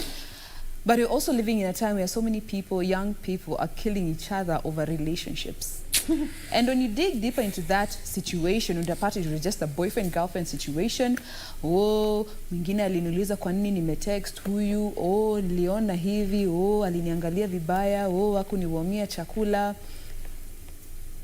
People are killing each other. And this reminds me of this case of this young lady. I don't remember her name, but she was there was this pageant contest at Langata Women's. She won, yeah. But she was pleading, but her case was just concluded. She's still on death row because she stabbed the boyfriend 22 times after she found out his HIV status. And they were not married or anything. And this is a 22-year-old girl who was set to join campus then. Now she's on death row. What are we doing? Crap. What are we doing? Crap. That's and what it's I called. think It's we're called in a crap society where children are brought up to understand that marriage is a goal, first of all, which is not. Probably that would be the reason as to why. You are brought up to believe that if you don't get married at a certain age, you're deficient, or there's something wrong with you. I think people respond to social patterns differently. That's jump my the take. gun as a result. Exactly, and jump. But there, in case you're wondering what I'm holding on to, the advantages of doing a show with 3 amazing ladies is that they literally take care of you. So one Regina decided that I needed some vitamin C for my system. She went, fixed me some, and here we are. You know? Back to my point about cohabiting and everything. Mm-hmm. The first thing, and we've said this on this show, if the milk is free, when will you ever buy the cow? Because you can get it readily. It's there. Regina's voice. It's available. And let me watch out and insert the Regina's voice. Yes. And let me tell you something. Even when you're dating someone, by the way, get into the sea. Find out what other fish the sea has to offer. The moment you ni mimi wako mimi na wewe sijui, put a ring on it. Unless the ring is there, no. Mm-hmm. That's number 1. Number 2, as far as these small issues are concerned, for me, I think the one thing that bothers me the most about any relationship I'm emotionally attached or inclined towards is the lack of clarity. Me, the moment you don't give me clarity, hapo tutakuwa na shida. Mi hata sina shida tuachane. By the way, let's go. But let there be clarity because we are grown. Sindio ladies. Yeah, like we're grown. And at times it gets to that point in your age where you're like, are we doing this or not? You get to know each other. No, it is what it is. And thanks for the vitamin C, by the way. Now, commenting about, you're welcome, it's the vitamin C. We all know there's no disclosure there, but yeah, that's vitamin C. Talking about, yes, it's vitamin C, not laced with anything, it's a Monday. But now, we're talking about cohabiting and the issue that, we have, or rather marriage is overrated. I personally believe that a marriage, yes, is a good union if at all the 2 partners are working towards a unified goal. It doesn't matter if you started by living together, then you went for the traditional works, then after some years, you go to church. Point is, that partnership that you're having with that person, is it exclusive? Are you that person's personal person? Or do you believe? There's perception, there's perceived truth and the truth. Know your lane. Are you number 1 or number 1A? Or number 1B or C? Roman 1. Yeah, and if you are number 1C, you need to get yourself your number 1A. And like talking about crimes of passion, people have found themselves in difficult situations because they let emotions rule over them. And the build-up. People take advantage of other people. People are dealing with narcissists out here. You just need to fight. Yes, there's a lot of toxicity in relationships. And as an individual, I believe you need to know who you are and where you want to be. Okay. Just this morning, someone this morning asked me, what's up with your post on Instagram where I said you don't have to settle, you don't have to compromise. Those or that or who wants to be in your life will find you at your peak. Why? Because they will have worked towards you. Then from there, you can work towards your end together. people have come to a point where they're settling for less. Then over the years, you keep on getting depressed. You want to be somewhere where you'll never get to the person you're with. This comes down to what Jane earlier said, and I concur with you, Jane. We have been enculturated by society to look at marriage as a goal. That if you're not married at a certain age, then you are a failure. Imagine there are people who cannot even consider running for political office because they're not married.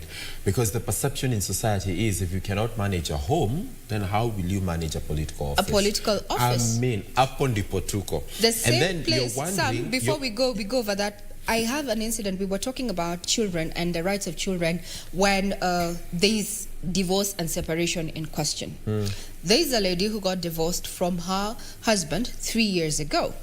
And this husband just up and left. So they have not formalized, they have not gone through the works. But he has been missing in action for 3 years. The lady has continued to take care of the child without any support from the father of the child. 3 years down the line, he comes back and he says he's still legally the father of the child. And the reason is this lady has gotten a new job, well-paying job. She has bought land. She has constructed a home. And the guy wants to come in back to her life on account that she is her son's dad. They were never divorced. He just left for a break and now he's back. I will not even purport to be saying this on behalf of a friend. I mean, there's literally someone who attempted to come back to my life with that very line. It is due, the attachment is still... Dee, what are your thoughts briefly as we get to wind up? As we get to wind up, personally, I would say I don't think marriage is a goal. For me, I think it's probably a stage and phase in the context of it depends with someone. So some could be ready at 30, some could be ready at 40, some could be ready at mid-20s, late 20s. So it's not that if you are at this age, you must be married at this age. It's just a stage and phase. And if you feel ready, you go ahead and do it. But when it comes to cohabiting before marriage, I tend to think, given our young generation, I feel like some people tend to do that because, again, of the pressures of marriage. You are probably 27 and you feel like, what? Sijaolewa? What happens to me? So you go ahead and start saying. That's why I began by saying, for me, I don't think it's a goal. It's just a stage and phase. And then also, I would say, when it comes to marriage, this thing is a process. Allow that process. Don't just wake up and feel, you've dated and feel like, okay, let's start saying. And, even before we went to there, I was asking, what really happens, especially to us as ladies? Unatoka job, unatoka kama ni class, you go wash, you go cook, you go clean. Why do we do all that? It's not necessary. Allow the process. Is just a phase. And then badai, Lopricon. As we wind up, I personally think we need to normalize conversations about walking away from toxic situations. Yes. As invested as you may have been, looking at time, money, all other resources, it is okay sometimes to just say, you know what, this is not serving me or any good for that matter, and change, they say, is the only constant. I'm a VP. Now, before we end this, I want to change the conversation and throw in a bit of sports. I don't know, but Arsenal lost yesterday. And that's why they're very quiet. We'll not ignore that they lost yesterday. And today, coming up on Sports Check, is that Gor Mahia will be finding out who their CAF opponents are today. All right. Yeah. All that and much more coming up on Sports Check, as well as our subsequent bulletins. I am Jade Wambui. She is Regina Manyara. She is Dorina Range. He is Samuel Njoroge. Have a lovely day. God bless. See y'all tomorrow.